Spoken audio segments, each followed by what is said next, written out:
కాబట్టి యేసు మృతుల్లో నుండి లేపిన లాజరును బేతనీకు పస్కా పండుగకు 6 దినముల ముందుగా వచ్చెను. అక్కడ వారు ఆయనకు విందు చేసి మార్త ఉపచారం చేసెను. లాజరు ఆయనతో కూడా భోజనం కూర్చున్న వారిలో ఒకడు. అప్పుడు మరియ మిక్కిలి విలువ గల అచ్చు జటామాంసి అత్తరు సేరున ఎత్తు తీసుకుని యేసు పాదములు పూసి తన తల వెంట్రుకలతో ఆయన పాదములు తుడిచెను. ఇల్లు ఆ అత్తరు వాసనతో నిండెను.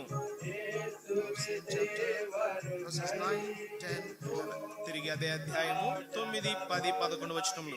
ಅದೇ ಅಧ್ಯಾಯ 9, 10, 11 ವಚನಗಳು. కాబట్టి యూదులలో సామాన్య జనులు ఆయన అక్కడ ఉన్నాడని తెలుసుకుని యేసును చూచుటకు మాత్రమే గాక మృతుల్లో నుండి ఆయన లేపిన లాజరును కూడా చూడవచ్చిరి. అతనిని బట్టి యూదులు అనేకులు తమ వారిని విడిచి యేసును విశ్వాసం ఉంచిరి కనుక ప్రధాన యాజకులు లాజరును కూడా చంపన ఆలోచన చేసిరి.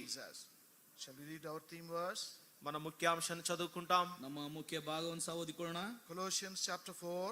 కొలస్సీలకు 4వ అధ్యాయము. కొలస్సీల పత్రిಕೆ 3ನೇ ಅಧ್ಯಾಯ. Colossians chapter 3. కొలస్సీలకు 3వ అధ్యాయము. కొలస్సీల పత్రిಕೆ 3ನೇ ಅಧ್ಯಾಯ. And verse 4 altogether. 4వ వచనము అందరం కలిసి. 4ನೇ ವಚನ ಎಲ್ಲರೂ ಸೇರಿ ಓದಿಕೊಳ್ಳೋಣ. When Christ, మనకు who is our జీవమైన life, క్రీస్తు ప్రత్యక్షమైన మీరును ఆయనతో కూడా మహిమయందు ప్రత్యక్షపరచబడుదురు. Shall we pray? ప్రార్థన చేసుకుంటాం. ಪ್ರಾರ್ಥನೆ ಮಾಡಿಕೊಳ್ಳೋಣ. Loving Heavenly Father, ప్రేమగల మా ప్రియ పరలోకపు తండ్రి, man called Lazarus. మనం చదివినటువంటి 11వ అధ్యాయము 12వ అధ్యాయములో లాజరు అను ఒక వ్యక్తిని గురించి చదువుతున్నాం. ನಾವು ಓದಿದಂತ 11ನೇ ಅಧ್ಯಾಯ 12ನೇ ಅಧ್ಯಾಯದಲ್ಲಿ లాజర్ ಅಂತ ಒಬ್ಬ ವ್ಯಕ್ತಿಯನ್ನು ಕುರಿತು ನಾವು ಓದ್ತಾ ಇದ್ದೇವೆ. This evening we want to go look at his life. ఈ యొక్క సాయంత్రకాల సమయంలో లాజరు యొక్క జీవితాన్ని చూడాలని ఆశిస్తున్నాం. ఈ సాయంకాల సమయದಲ್ಲಿ లాజర్ನ ಜೀವಿತ ನೋಡಬೇಕೆಂಬುದಾಗಿ ನಾವು ಆಲೋಚಿಸ್ತಾ ಇದ್ದೇವೆ. Because in the beginning he did not have the life of Christ. ఎందుకనగా ఆరంభంలో లాజరు క్రీస్తు యొక్క జీవాన్ని తనలో కలిగి లేడు. ಆರಂಭದಲ್ಲಿ ಕ್ರಿಸ್ತನ ಜೀವ ತನ್ನಲ್ಲಿ ಇಲ್ಲದವನಾಗಿ ಕಂಡು ಬರ್ತಾ Later ಇದ್ದಾನೆ. on we find how he had this life of Christ. తరువాత ఏ రీతిగా మరి క్రీస్తు యొక్క జీవమును తన జీవితంలో కలిగి ఉన్నాడో ఆ విషయాన్ని చూస్తాం.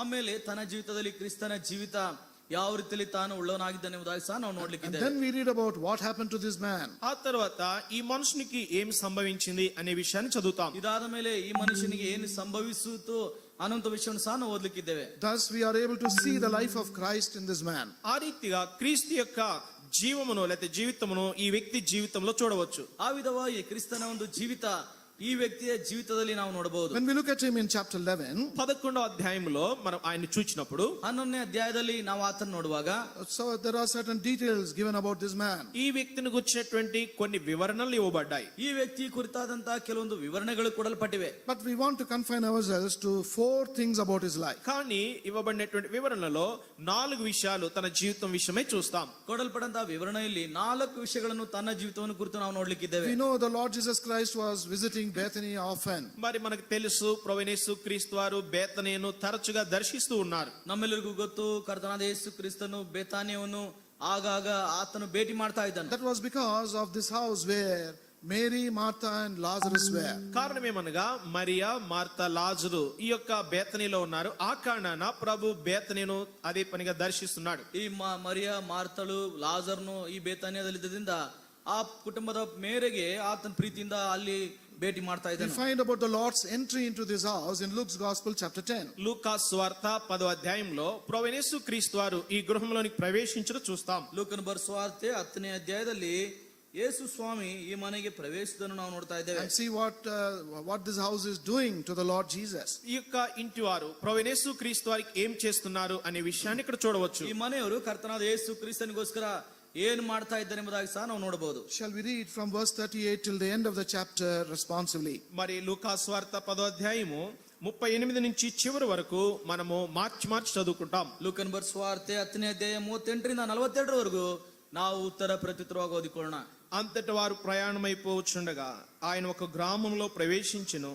మార్త అను ఒక స్త్రీ ఆయనను తన ఇంట చేర్చుకొనెను. ಆಕೆಗೆ ಮರಿಯಳೆಂಬ ಒಬ್ಬ ತಂಗಿ ಇದ್ದಳು. ಈಕೆಯು ಸ್ವಾಮಿಯ ಪಾದದ ಬಳಿಯಲ್ಲಿ ಕೂತುಕೊಂಡು ಆತನ ವಾಕ್ಯವನ್ನು ಕೇಳುತ್ತಿದ್ದಳು. మార్త విస్తారమైన పని పెట్టుకున్నట చేత తొందరపడి ఆయన ఎద్దుకు వచ్చి, ప్రభువా, నేను ఒంటరిగా పని చేయుటకు నా సహోదరి నన్ను విడిచిపెట్టినందున నీకు చింత లేదా? నాకు సహాయం చేయమని ఆమెతో చెప్పుమనెను. And Jesus answered and said unto her, Martha, Martha, ನೀನು ಅನೇಕ thou art ವಿಷಯವಾಗಿ careful and troubled about many things. ಕೆಲವು ಮಾತ್ರ ಬೇಕಾದದ್ದು. మరియా ఉత్తమమైన దాన్ని ఏర్పరచుకొనెను, అది ఆమె యొద్ద నుండి తీసివేయబడదని ఆమెతో చెప్పెను.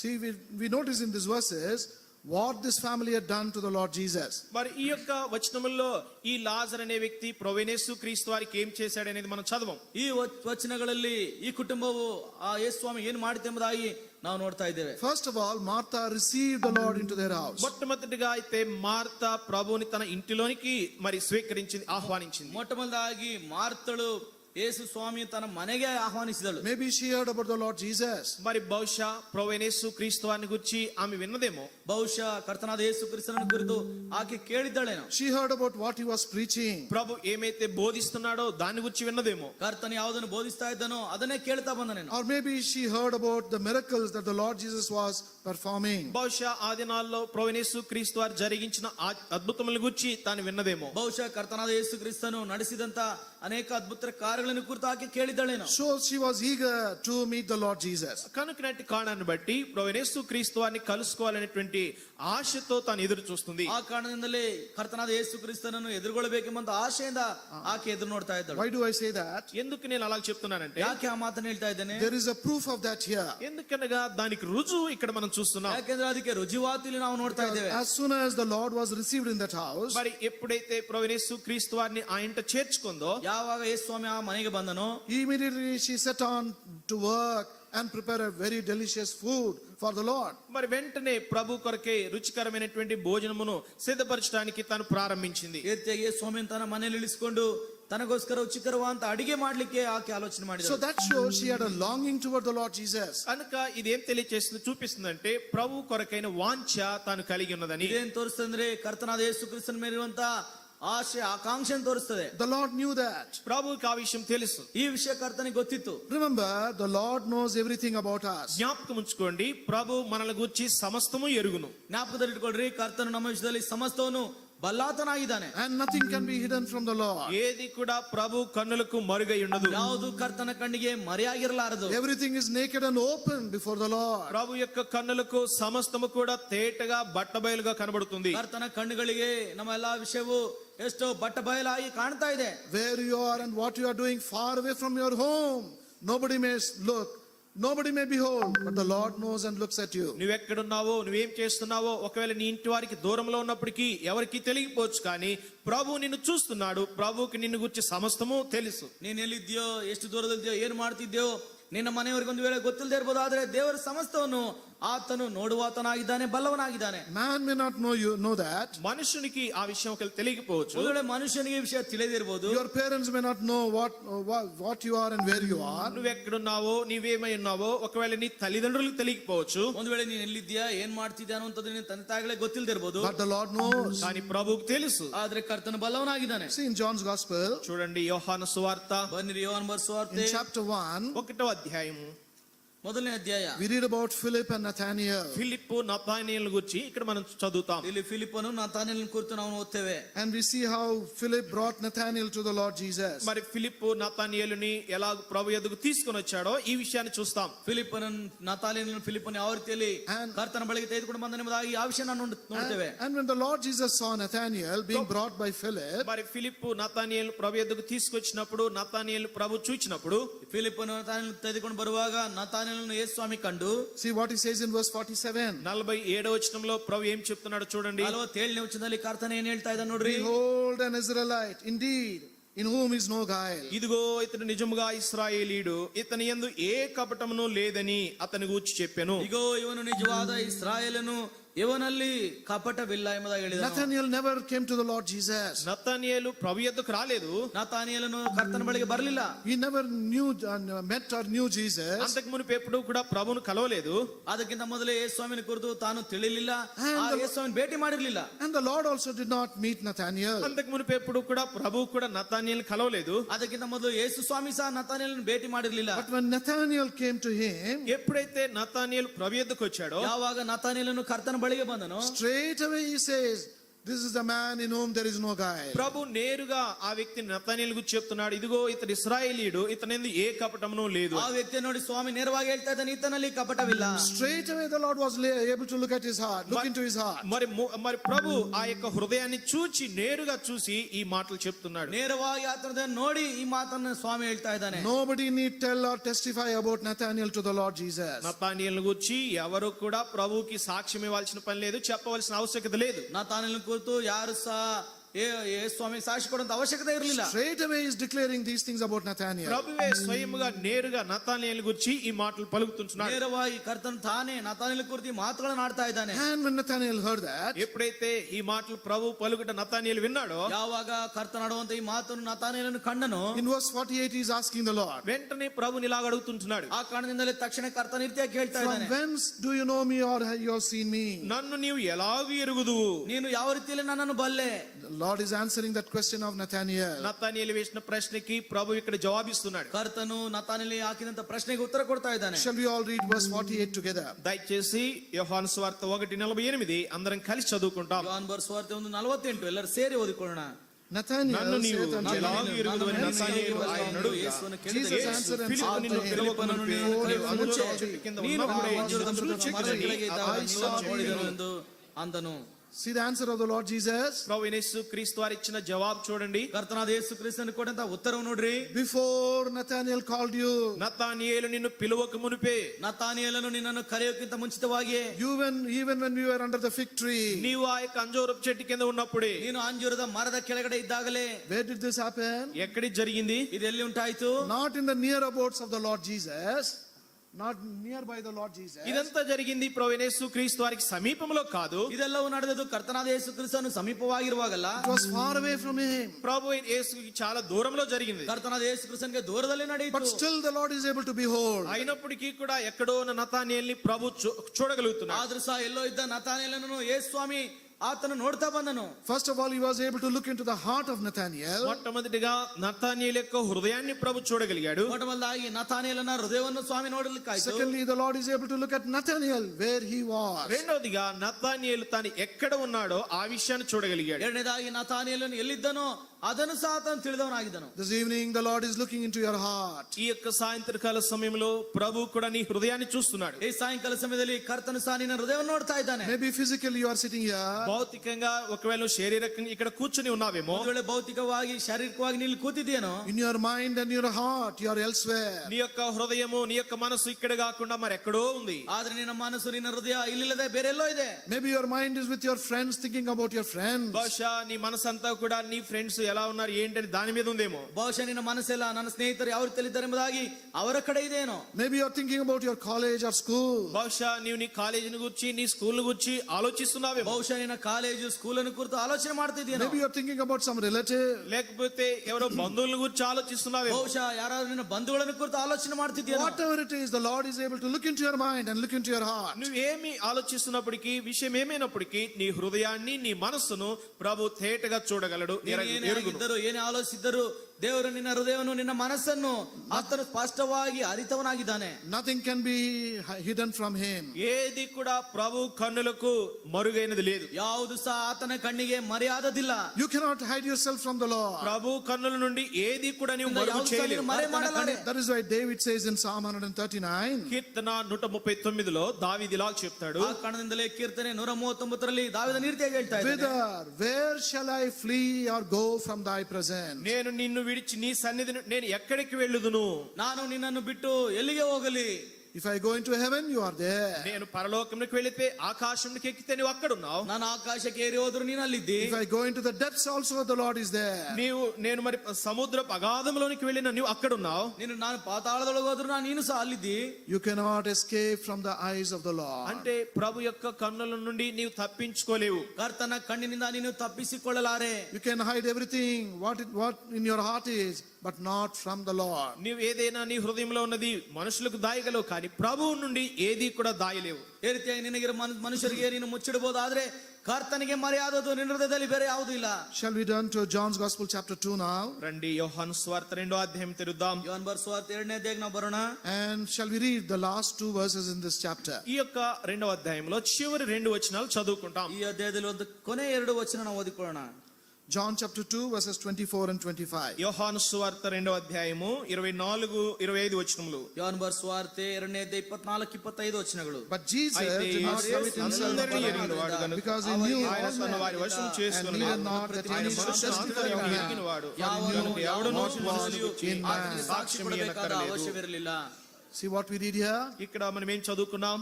ಇಲ್ಲಿ ನಾವೇನು ಓದ್ತಾ ಇದ್ದೇವೆ? In verse 24 we read, Jesus knew all men. మరి 24 వచనము, ఆయన మనుషుని ఆంతర్యమును ఎరిగినవాడు. ಯೇಸು ಎಲ್ಲರನ್ನೂ ಬಲ್ಲವನಾಗಿದ್ದನು. క్షమించండి, యేసు అందరినీ ఎరిగినవాడు.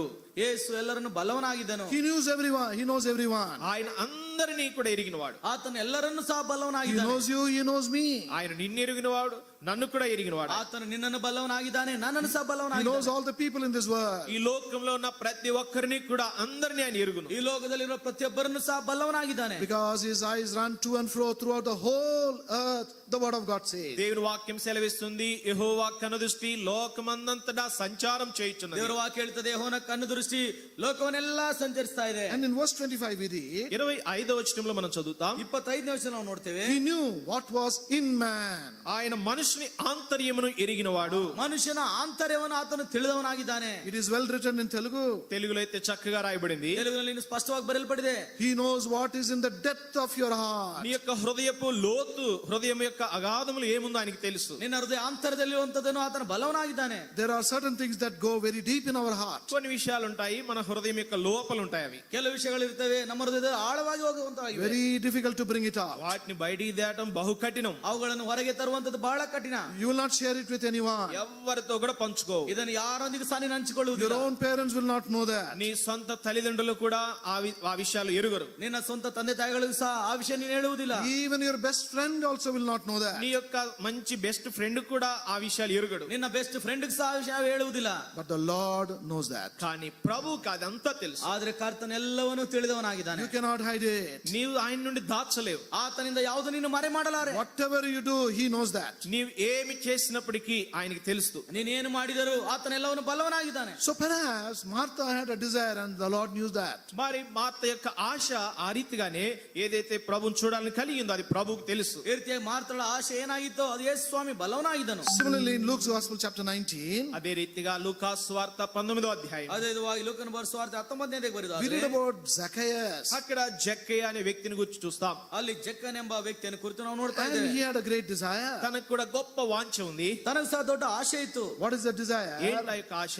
ಆತನಲ್ಲಿದ್ದಂತ ಆಶೆಯನ್ನು To see Jesus. యేసు ఎవరో చూడాలని. ಯೇಸು ನೋಡಬೇಕೆಂಬಂತ ಆಶೆ. It is not difficult. అదేమి కష్టమేమి కాదు. అది ಅದೇನು ಕಷ್ಟವಲ್ಲ. Because Jesus was going about everywhere. యేసు ప్రభు ఆ దినాల అన్ని స్థలాలకు వెళుతున్నాడు. ಯೇಸು ಸ್ವಾಮಿ ಆ ದಿನಗಳಲ್ಲಿ ಎಲ್ಲಾ ಸ್ಥಳಗಳಲ್ಲಿ ಹೋಗ್ತಾ ಇದ್ದನು. He could have gone and seen and met with the Lord Jesus. ఆయన వెళ్లి ప్రభుని కలుసుకుని ఆయన చూసి ఉండవచ్చు. ಒಂದು ವೇಳೆ ಯೇಸು ಸ್ವಾಮಿಯನ್ನು ಹೋಗಿ ಸಂಧಿಸಿ ಆತನ But ನೋಡಿರಬಹುದಾಗಿತ್ತು. he was not a good man. తాను మంచివాడు కాదు. ತಾನು ಒಳ್ಳೆ ವ್ಯಕ್ತಿ ಆಗಿರಲಿಲ್ಲ. We know about the life of Zacchaeus. జక్కయ్య యొక్క జీవితం మనకు తెలుసు. ಜಕ್ಕಯ್ಯನ ಜೀವಿತ ನಾವು ಚೆನ್ನಾಗಿ ತಿಳಿದಿದ್ದೇವೆ. That is why he was afraid of people. కనుకనే ప్రజలంటే దానికి భయం. ఇప్పుడు ಆ ಕಾರಣದಿಂದಲೇ ಪ್ರಜೆಗಳೆಂದರೆ ಭಯಪಡ್ತಾ ಇದ್ದಾನೆ. If they find Zacchaeus coming to the Lord Jesus and talking to him, ఒకవేళ జక్కయ్య వచ్చి ప్రభువైన యేసుక్రీస్తు వారిని కలుసుకొని ప్రభుతో మాట్లాడట ప్రజలు చూస్తే, ಒಂದು ವೇಳೆ ಜಕ್ಕಯ್ಯನ ಮುಂದೆ ಯೇಸು ಸ್ವಾಮಿಯನ್ನು ಭೇಟಿ ಮಾಡಿ ತನ್ನೊಂದಿಗೆ ಮಾತನಾಡುವುದನ್ನು ಅವರು ನೋಡುವುದಾದ್ರೆ they will laugh at him, ridicule him and mock him. మరి ప్రజలు జక్కయ్యను చూసి ఎగతాళి చేస్తారు, అపహాస్యం చేస్తారు. ಒಂದು ವೇಳೆ ಆ ಜಕ್ಕಯ್ಯನನ್ನು ಜನರು ನೋಡಿ ಆ ರೀತಿಯಾಗಿ ಅವಮಾನ ಪಡಿಸ್ತಾರೆ,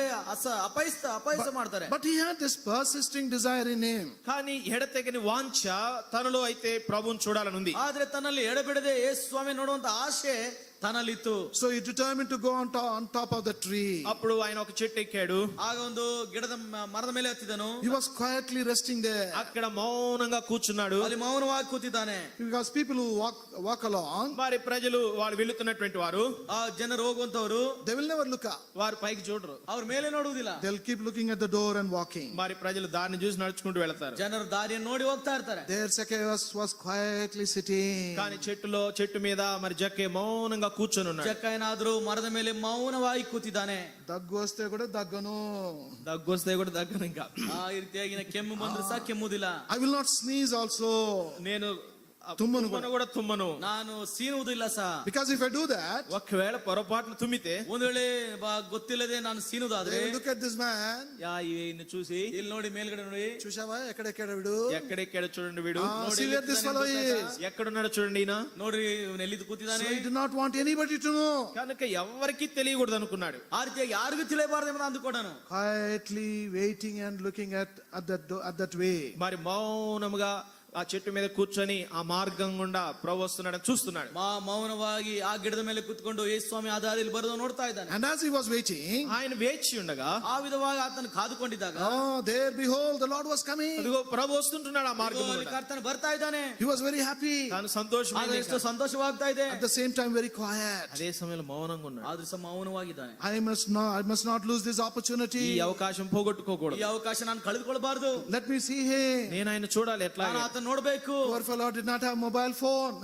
ఆ దినాల్లో మొబైల్ ఫోన్ లేదు ప్రభు. ಆ ದಿನಗಳಲ್ಲಿ ಸ್ವಾಮಿ ಹತ್ರ ಮೊಬೈಲ್ ಫೋನ್ ಇರಲಿಲ್ಲ. Otherwise he would have taken a video. లేకపోతే వీడియో తీసేవాడు. ಒಂದ್ ವೇಳೆ ವಿಡಿಯೋ ತೆಗಿತಾ ಇದ್ರೇನೋ. So he was carefully looking. చాలా జాగ్రత్తగా ಎಷ್ಟು చూస్తున్నాడు. ಜಾಗೃತೆಯಿಂದ ನೋಡ್ತಾ ಇದ್ದಾನೆ. And the Lord was coming. ప్రభు వస్తున్నాడు. ಕರ್ತನ ಆತನ ಬಳಿಗೆ ಬರ್ತಾ ಇದ್ದಾನೆ. Oh, this is Jesus. ఈయన యేసు. ಓ ಈತನೇ ಯೇಸು. What a man he is. ఎటువంటి ಎಂತ ಮನುಷ್ಯನಿತನು. ఎటువంటి మనుషుడు. What a man of peace he is. ఎటువంటి సమాధాన మనుషుడు. ಎಂತ ಸಮಾಧಾನ ಮನುಷ್ಯನಿತನು. How cheerful he is. ఎంత ఆనందంగా ఉన్నాడు ఈయన. ಎಷ್ಟು ಆತನು ಆನಂದಕರವಾಗಿದ್ದಾನೆ. As he was observing and appreciating, ఆయన ప్రభువుని చూచి ప్రభువుని ప్రశంసిస్తూ ఉండగా, ಆಗ ಕರ್ತನ ನೋಡಿ ಆ ರೀತಿಯಾಗಿ ಪ್ರಶಂಸಿಸ್ತಾ ಇರುವಾಗ, what Zacchaeus thought was the Lord will come and pass by and go away. జక్కయ్య అనుకున్నాడు ప్రభు ఆ దారి గుండా వచ్చి దాటి వెళ్ళిపోతాడు అనుకున్నాడు. ಜಕ್ಕಯ್ಯನ ಅಂದುಕೊಂಡನು ಆ ಮಾರ್ಗವಾಗಿ ಬಂದು ಆ ರೀತಿಯಾಗಿ ದಾಟಿ ಹೋಗ್ತಾನೆ ಎಂಬುದಾಗಿ ಅಂದುಕೊಂಡನು. But no, the Lord is not doing that. కానీ ప్రభు ಅలా దాటి వెళ్ళలేదు. ಆದ್ರೆ ಯೇಸು ಸ್ವಾಮಿ ಆ ರೀತಿಯಾಗಿ ದಾಟಿ ಹೋಗ್ತಾ He ಇಲ್ಲ. came and stopped there. వచ్చి ప్రభు అక్కడే ఆగాడు. ಆ ಯೇಸು ಸ್ವಾಮಿ ಬಂದು ಅಲ್ಲೇ ನಿಂತನು. Why? ఎందుకు? ಯಾಕೆ?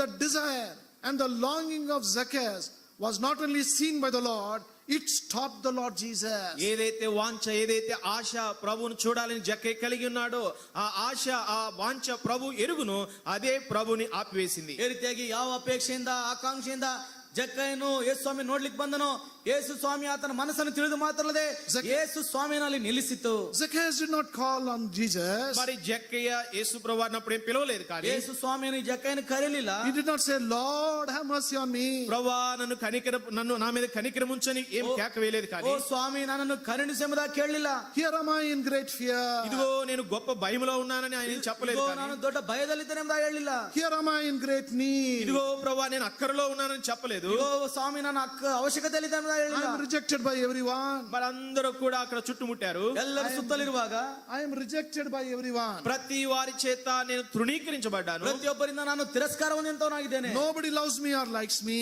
అయ్యో నన్ను ఎవరు ఇష్టపడరు, నన్ను ఎవరు ప్రేమించరు. ನನ್ನನ್ನು ಯಾರು ಇಷ್ಟಪಡುವುದಿಲ್ಲ, ಯಾರು ನನ್ನನ್ನು ಪ್ರೀತಿಸುವುದಿಲ್ಲ. I am alone. నేను ఒంటరి వాడిని. ನಾನು ಒಬ್ಬಂಟಿಗನಾಗಿದ್ದೇನೆ. He did not say anything. ఆయన ఈ మాటలు ఏవి ಈ చెప్పలేదు. ಮಾತು ಯಾವುದು ಸಹ ಆತನು ಆಡ್ಲಿಲ್ಲ. But all that was in his heart and in his mind, in his life, the Lord knew it, and it made him to stop there. ఇదంతా కూడా తన హృదయంలో, తన మనసులో, తన జీవితంలో ఉన్నటువంటి విషయము, అది ప్రభు ఎరిగి ప్రభు అక్కడ నిలిచాడు. ಇವೆಲ್ಲ ಸಂಗತಿಗಳನ್ನು ತನ್ನ ಹೃದಯದಲ್ಲಿ ಮನಸ್ಸಿನಲ್ಲಿ ಇರುವುದನ್ನು ನೋಡಿ ಯೇಸು ಸ್ವಾಮಿ ಆತನಿರುವಂತ ಸ್ಥಳದಲ್ಲಿ ನಿಂತನು. The Lord stood there. ప్రభు అక్కడ ఆగిపోయినాడు, ಅಲ್ಲಿ నిలిచాడు. ಆತನು ನಿಂತು ಹೋದನು. And he looked up, ఆయన పైకి చూచాడు, ಆತನ ಮೇಲಕ್ಕೆ ನೋಡಿದನು, called him by name. పేరుతో జక్కయ్యని పిలుస్తున్నాడు. ಆತನ ಹೆಸರಿಡಿದು ಕರೀತಾ ಇದ್ದಾನೆ. That is yet another wonder. ఇది మరొక అద్భుతం. ఇది ಇದು ಮತ್ತೊಂದು ಅದ್ಭುತ. He said straight away, Zacchaeus, come down. ప్రభు నేరుగా పిలిచాడు, జక్కయ్య దిగిరము. ಸ್ವಾಮಿ ನೇರವಾಗಿ ಕರೀತಾ ಇದ್ದಾನೆ, ಜಕ್ಕಯ್ಯನೇ ಇಳಿದು ಬಾ. Because he knows every one of us by our name. ఎందుకనగా మనలో కూడా ప్రతి ఒక్కొక్కరిని ప్రభు పేరు పేరున ఎరుగును. ಯಾಕಂದ್ರೆ ಪ್ರತಿಯೊಬ್ಬರನ್ನು ನಮ್ಮಲ್ಲಿ ಎಲ್ಲರನ್ನು ಸಹ ಆತನ ಹೆಸರಾಗಿ ತಿಳಿದವನಾಗಿದ್ದಾನೆ. In John's Gospel chapter 10, యోహాను సువార్త 10వ అధ్యాయము, ಯೋಹಾನ ಬರೆಸುವಾರ್ತೆ 10ನೇ ಅಧ್ಯಾಯಕ್ಕೆ ಬರೋದಾದ್ರೆ, here we read the picture of the Lord as our shepherd. మరి ప్రభుని మన కాపరిగా అక్కడ ఒక దృశ్యాన్ని చూస్తున్నాం. ಇಲ್ಲಿ ಸ್ವಾಮಿಯನ್ನು ನಾವು ಕುರುಬನಾಗಿ ನಾವು ನೋಡ್ತಾ ಇದ್ದೇವೆ. And we read about some other qualities of the shepherd here. మరి కొన్ని లక్షణములు ఈ యొక్క కాపరి కలిగి ఉన్న వాటిని మనం చూస్తున్నాం. ಕುರುಬನ ಕೆಲವು ಲಕ್ಷಣಗಳು ನಾವಿಲ್ಲಿ ನೋಡ್ತಾ ಇದ್ದೇವೆ. Shall we read one of those qualities in verse 3? మూడవ వచనంలో కాపరి కలిగి ఉన్నటువంటి లక్షణంలో ఒకటి మనం చదువుతాం. ಕುರುಬನಿಗಿರುವಂತ ಒಂದು ಲಕ್ಷಣವನ್ನು 3ನೇ ವಚನದಲ್ಲಿ ನಾವು ನೋಡ್ತೇವೆ. All together. అందరం కలిసి ಎಲ್ಲರೂ ಸೇರಿ To him the అతనికి porter ద్వారపాలకులు openeth, తలుపు and the తీయును. sheep కాపరి hear అతని his స్వరం voice, వినును. and he calleth his own sheep by name, and leadeth them out. వెలుపలికి నడిపించును. See what we read here? ఇక్కడ ఏం చదివాము? ಇಲ್ಲಿ ನಾವೇನು ಓದಿದೆವು? The Lord is saying about the good shepherd. మరి ఇక్కడ ప్రభు మంచి కాపరిని గురించి ఇక్కడ చెప్తున్నాడు. ಸ್ವಾಮಿ ಇಲ್ಲಿ ಒಳ್ಳೆ ಕುರುಬನನ್ನು ಕುರಿತು ಹೇಳ್ತಾ ಇದ್ದಾನೆ. The good shepherd calls his sheep by name. మంచి కాపరి తన సొంత గొర్రెలను పేరు పెట్టి పిలుచును. ಒಳ್ಳೆ ಕುರುಬನು ತನ್ನ ಕುರಿಗಳನ್ನು ಅವರ ಹೆಸರಿಡಿದು ಕರೆಯುತ್ತಾನೆ. There may be many sheep, మరి ఎన్నో గొర్రెలు ఉండవచ్చు. ಎಷ್ಟೋ ಕುರಿಗಳು ಇದ್ದಿರಬಹುದು. yet he knows them all by their name. అయినప్పటికీ ఒక్కొక్క గొర్రె తన పేరేంటో ప్రభుకు తెలుసు. ಪ್ರತಿಯೊಂದು ಕುರಿಮರಿಯ ಹೆಸರು ಆತನ ಬಲ್ಲವನಾಗಿದ್ದನು. So he knew this sheep Zacchaeus. కనుక ఈ యొక్క జక్క అయినటువంటి ఈ గొర్రెను కూడా ప్రభు ఎరుగును. ಈ ಜಕ್ಕ ಎನ್ನುವಂತ ಈ ಕುರಿಯನ್ನು ಸಹ ಆತನ ಬಲ್ಲವನಾಗಿದ್ದನು. He knew that sheep Martha. మరి మార్త అనేటువంటి గొర్రెను కూడా ప్రభు ఎరుగును. ಈ ಮಾರ್ತ ಅನ್ನುವಂತ ಕುರಿಯನ್ನು ಸಹ ಆತನ ಬಲ್ಲವನಾಗಿದ್ದನು. He knows you also as a sheep. మరి నిన్ను కూడా ప్రభు ఒక గొర్రెగా నీ పేరేంటో ఆయన ఎరుగును. ನಿನ್ನನ್ನು ಸಹ ಆತನ ಒಬ್ಬ ಕುರಿಯಾಗಿ ಆತನ ಹೆಸರು ಬಲ್ಲವನಾಗಿದ್ದಾನೆ. Even though you are not yet his sheep, నీవు ఇప్పటికీ ఆయన యొక్క గొర్రెగా కాకపోయినప్పటికీ కూడా ನೀನು ಈಗಲೇ ಆತನ ಕುರಿಯಾಗಿ ಆಗದೆ ಇರುವಾಗಲೂ ಸಹ still he knows you. అయినప్పటికీ ಆತನು ఆయన నిన్ను ఎరుగును. ಬಲ್ಲವನಾಗಿದ್ದಾನೆ. What do we read about David? మరి దావీదుని గురించి ఏం చదువుతాం? ದಾವೀದನ ಕುರಿತು ನಾವೇನು ಓದ್ತೇವೆ? When Mephibosheth came to him in 2 Samuel chapter 9, రెండవ సమూయేలు 9వ అధ్యాయంలో మెఫీబోషెతు దావీదు ఎదుగు తీసుకురాబడ్డప్పుడు 2ನೇ ಸಮುವೇಲ 9ನೇ ಅಧ್ಯಾಯದಲ್ಲಿ ದಾವೀದನ ಬಳಿಗೆ ಮೆಫೀಬೋಶೆತನು ತರಲ್ಪಟ್ಟಾಗ straight away David called him by his name. నేరుగా మరి మెఫీబోషెతుని పేరు పెట్టి దావీదు పిలుస్తున్నాడు. ದಾವೀದನು ಮೆಫೀಬೋಶೆತನು ನೇರವಾಗಿ ಹೆಸರಿಡಿದು ಕರೀತಾ ಇದ್ದಾನೆ. Mephibosheth, he said. మెఫీబోషెత్ అని పేరు చెప్తున్నాడు. ಮೆಫೀಬೋಶೆತನೇ ಎಂಬುದಕ್ಕೆ ಹೆಸರಿಡಿದು ಕರೀತಾ At that ಇದ್ದಾನೆ. time he came to David in great fear. ఆ సమయంలో మెఫీబోషెతు దావీదు ఎద్దకు గొప్ప భయముతో వచ్చాడు. ಆ ಸಮಯದಲ್ಲಿ ಮೆಫೀಬೋಶೆತನು ದಾವೀದನ ಬಳಿಗೆ ಬಹು ಭಯದಿಂದ ಬಂದನು. Because he deserved only death. ఎందుకనగా తను మరణానికి మాత్రమే యోగ్యుడు. ಯಾಕಂದ್ರೆ ತಾನು ಮರಣಕ್ಕೆ ಮಾತ್ರನೇ So ಪಾತ್ರನಾಗಿದ್ದನು. even as he was in that fear and came before David, కనుకనే ఆ భయము మరణ భయముతో దావీదు ఎద్దకు వచ్చినప్పుడు ಆ ಕಾರಣದಿಂದಲೇ ಆ ಮರಣ ಭಯದಿಂದ ದಾವೀದನ ಬಳಿಗೆ ಬರುವಾಗ here is this king calling him by name. అయిపోయి ఇగో ఇక్కడ రాజు ఉన్నాడు. ఆ రాజు ఇతని పేరు పెట్టి పిలుస్తున్నాడు. ಇಗೋ ರಾಜನಿದ್ದಾನೆ, ಆತನ ಹೆಸರಿಡಿದು ಕರೀತಾ ಇದ್ದಾನೆ. Mephibosheth, fear not. మెఫీబోషెత్ భయపడకు అంటున్నాడు. ಮೆಫೀಬೋಶೆತನೇ ನೀನು ಭಯಪಡಬೇಡ.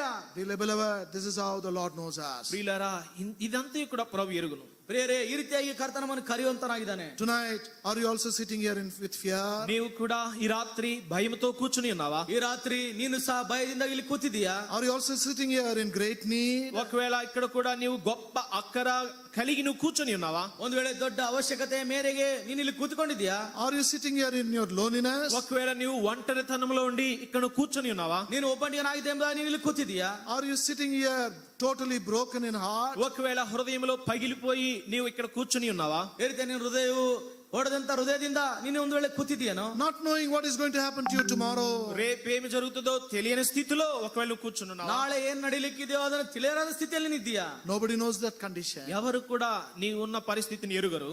ಯಾರು ಸಹ ನೀನಿರುವಂತ ಪರಿಸ್ಥಿತಿಯನ್ನು ಅರಿಯರು. The brother sitting next to you, the sister sitting next to you does not know it. నీ ప్రక్కన కూర్చున్న సహోదరుడు ఎరుగడు నిన్ను గూర్చి. నీ ప్రక్కనే కూర్చున్న సహోదరి గూర్చి కూడా నిన్ను గూర్చి ఎరుగదు. ನಿನ್ನ ಪಕ್ಕದಲ್ಲಿರುವಂತ ನಿನ್ನ ಸಹೋದರನು, ನಿನ್ನ ಪಕ್ಕದಲ್ಲಿರುವಂತ ಸಹೋದರಿ ಇದನ್ನು ಅರಿಯರು. But there is one who knows everything about you. అయితే నిన్ను గూర్చి సమస్తమును ఎరిగినటువంటి వాడు ఒకడున్నాడు. ಆದ್ರೆ ನಿನ್ನನ್ನು ಕುರಿತು ಸಮಸ್ತವನ್ನು ಬಲ್ಲಾತನು ಒಬ್ಬನಿದ್ದಾನೆ. What did that Samaritan woman say in John's Gospel chapter 4? యోహాను సువార్త 4వ అధ్యాయంలో ఆ సమరయ స్త్రీ ఏం చెప్తుంది? ಯೋಹಾನ ಬರೆಸುವಾರ್ತೆ 4ನೇ ಅಧ್ಯಾಯದಲ್ಲಿ ಸಮರಿಯ ಸ್ತ್ರೀ ಏನ್ ಹೇಳ್ತಾ ಇದ್ದಾಳೆ? John's Gospel chapter 4, యోహాను సువార్త 4వ అధ్యాయం ಯೋಹಾನ ಬರೆಸುವಾರ್ತೆ 4ನೇ ಅಧ್ಯಾಯ verse 29. 29వ వచనం. 29ನೇ ವಚನ. All together shall we read? దయచేసి ఈ వచనం అందరం కలిసి చదువుకుందాం. ಎಲ್ಲರೂ ಸೇರಿ ವಾಕ್ಯವನ್ನು ಓದಿಕೊಳ್ಳೋಣ. John's Gospel chapter 4 and verse 29. యోహాను సువార్త 4వ అధ్యాయం 29వ వచనం ಯೋಹಾನ అందరం కలిసి. ಬರೆಸುವಾರ್ತೆ 4ನೇ ಅಧ್ಯಾಯ 29ನೇ ವಚನ. ಎಲ್ಲರೂ ಸೇರಿ Come, మీరు వచ్చి see a man. నేను He told me all things that నాతో ever చెప్పిన I did. మనుషుని ಒಂದು చూడండి. ಅವನು ನೋಡಿರಿ, This ఈయన the క్రీస్తు Christ. కాడా అని ఆ ఊరి వారితో ಅವನೇ ಏನೆಂದು చెప్పగా ಹೇಳಲು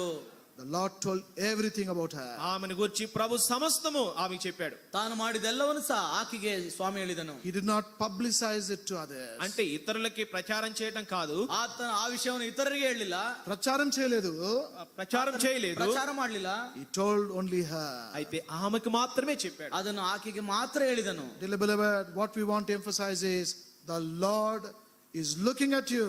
He knows everything in you. ప్రియులారా, ఇది నువ్వు చెప్పాలని కోరుతున్నామంటే ప్రభు నిన్ను చూస్తున్నాడు, నిన్ను గురించి సమస్తము ఆయన ఎరిగి ఉంటున్నాడు. ಕರ್ತನು ನಿನ್ನನ್ನು ನೋಡ್ತಾ ಇದ್ದಾನೆ, ನಿನ್ನನ್ನು ಕುರಿತು ಸಮಸ್ತವನ್ನು ಆತನು ಬಲ್ಲವನಾಗಿದ್ದಾನೆ. ಪ್ರಿಯ So in Luke's Gospel chapter 10, లూకా సువార్త 10వ అధ్యాయం, ಲೂಕನ ಬರೆಸುವಾರ್ತೆ 10ನೇ ಅಧ್ಯಾಯ. perhaps fulfilling the desire of Martha, he came to that house. మరి మార్త యొక్క ఆశను నెరవేర్చే దాని నిమిత్తమై ప్రభు ఆ మార్త యొక్క గృహానికి వచ్చాడు. ಮಾರ್ತಳ ಆಶೆಯನ್ನು ನೆರವೇರಿಸಲು ಯೇಸು ಸ್ವಾಮಿ ಮಾರ್ತಳ ಮನೆಗೆ ಬಂದನು. How glad Martha would have been that day. ఆ దినమున మార్త ఎంతగా సంతోషించుండు. ಆ ದಿನ ಮಾರ್ತಳು ಎಷ್ಟು ಸಂತೋಷವಾಗಿದ್ದಾಳೋ. This is the one I wanted to go to. ఇదే నేను జరగాలని, నేను చూడాలని ఆశించాను. ಇದನ್ನೇ ನಡಿಬೇಕೆಂಬುದಾಗಿ ನಾನು ಕೋರ್ತಾ ಬಂದೆನು. This is the person I was longing to see in my life. ఈ వ్యక్తినే చూడాలనేటువంటి వాంఛ నా జీవితంలో నేను కలిగి ಈ ఉంటిని. ರೀತಿಯಾಗಿ ನೋಡಬೇಕಂತ ಆಶೆ ಅಪೇಕ್ಷೆ ನನ್ನಲ್ಲಿತ್ತು. I wanted to hear him. నేను ఆయన గురించి నేను వినాలని ಆತನ ಕುರಿತು ನಾನು ಇನ್ನು ಕೇಳಬೇಕು. I wanted to show my love to him. నేను నా యొక్క ప్రేమను ఆయనకి వ్యక్తపరచాలి. ನನ್ನ ಪ್ರೀತಿಯನ್ನು ಆತನಿಗೆ ವ್ಯಕ್ತಪಡಿಸಬೇಕು. And so what is she doing here? ఇప్పుడు ఆమె ఏం చేస్తుంది? ಈಗ ಆಕೆ ಏನ್ ಮಾಡ್ತಾ ಇದ್ದಾಳೆ? Luke's Gospel chapter 10, రండి లూకా సువార్త 10వ అధ్యాయం ಲೂಕನ ಬರೆಸುವಾರ್ತೆ 10ನೇ verse ಅಧ್ಯಾಯ 38. 38వ వచనం, 38ನೇ ವಚನ. The last part. చివరి భాగం. ಕೊನೆ ಭಾಗ. Martha received him into her house. Martha ఆయనను తన ఇంట చేర్చుకొనెను. ಮಾರ್ತಳೆಂಬ ಒಬ್ಬ ಸ್ತ್ರೀಯು ಆತನನ್ನು ತನ್ನ ಮನೆಯಲ್ಲಿ This ಇಳಿಸಿಕೊಂಡಳು. how received the Lord Jesus. ఈ ఇల్లు ప్రభువైన యేసుక్రీస్తు వారిని చేర్చుకున్న ఇల్లు. ಈ ಮನೆಯು ಕರ್ತನಾದ ಯೇಸು ಕ್ರಿಸ್ತನನ್ನು ಸೇರಿಸಿಕೊಂಡ ಮನೆಯಾಗಿದೆ. Even though we speak about Martha murmuring and complaining to the Lord, మరి మార్త సణుగుతూ ప్రభుకి ఫిర్యాదు చేయటం విషయాన్ని మనం ఎరుగుదుము.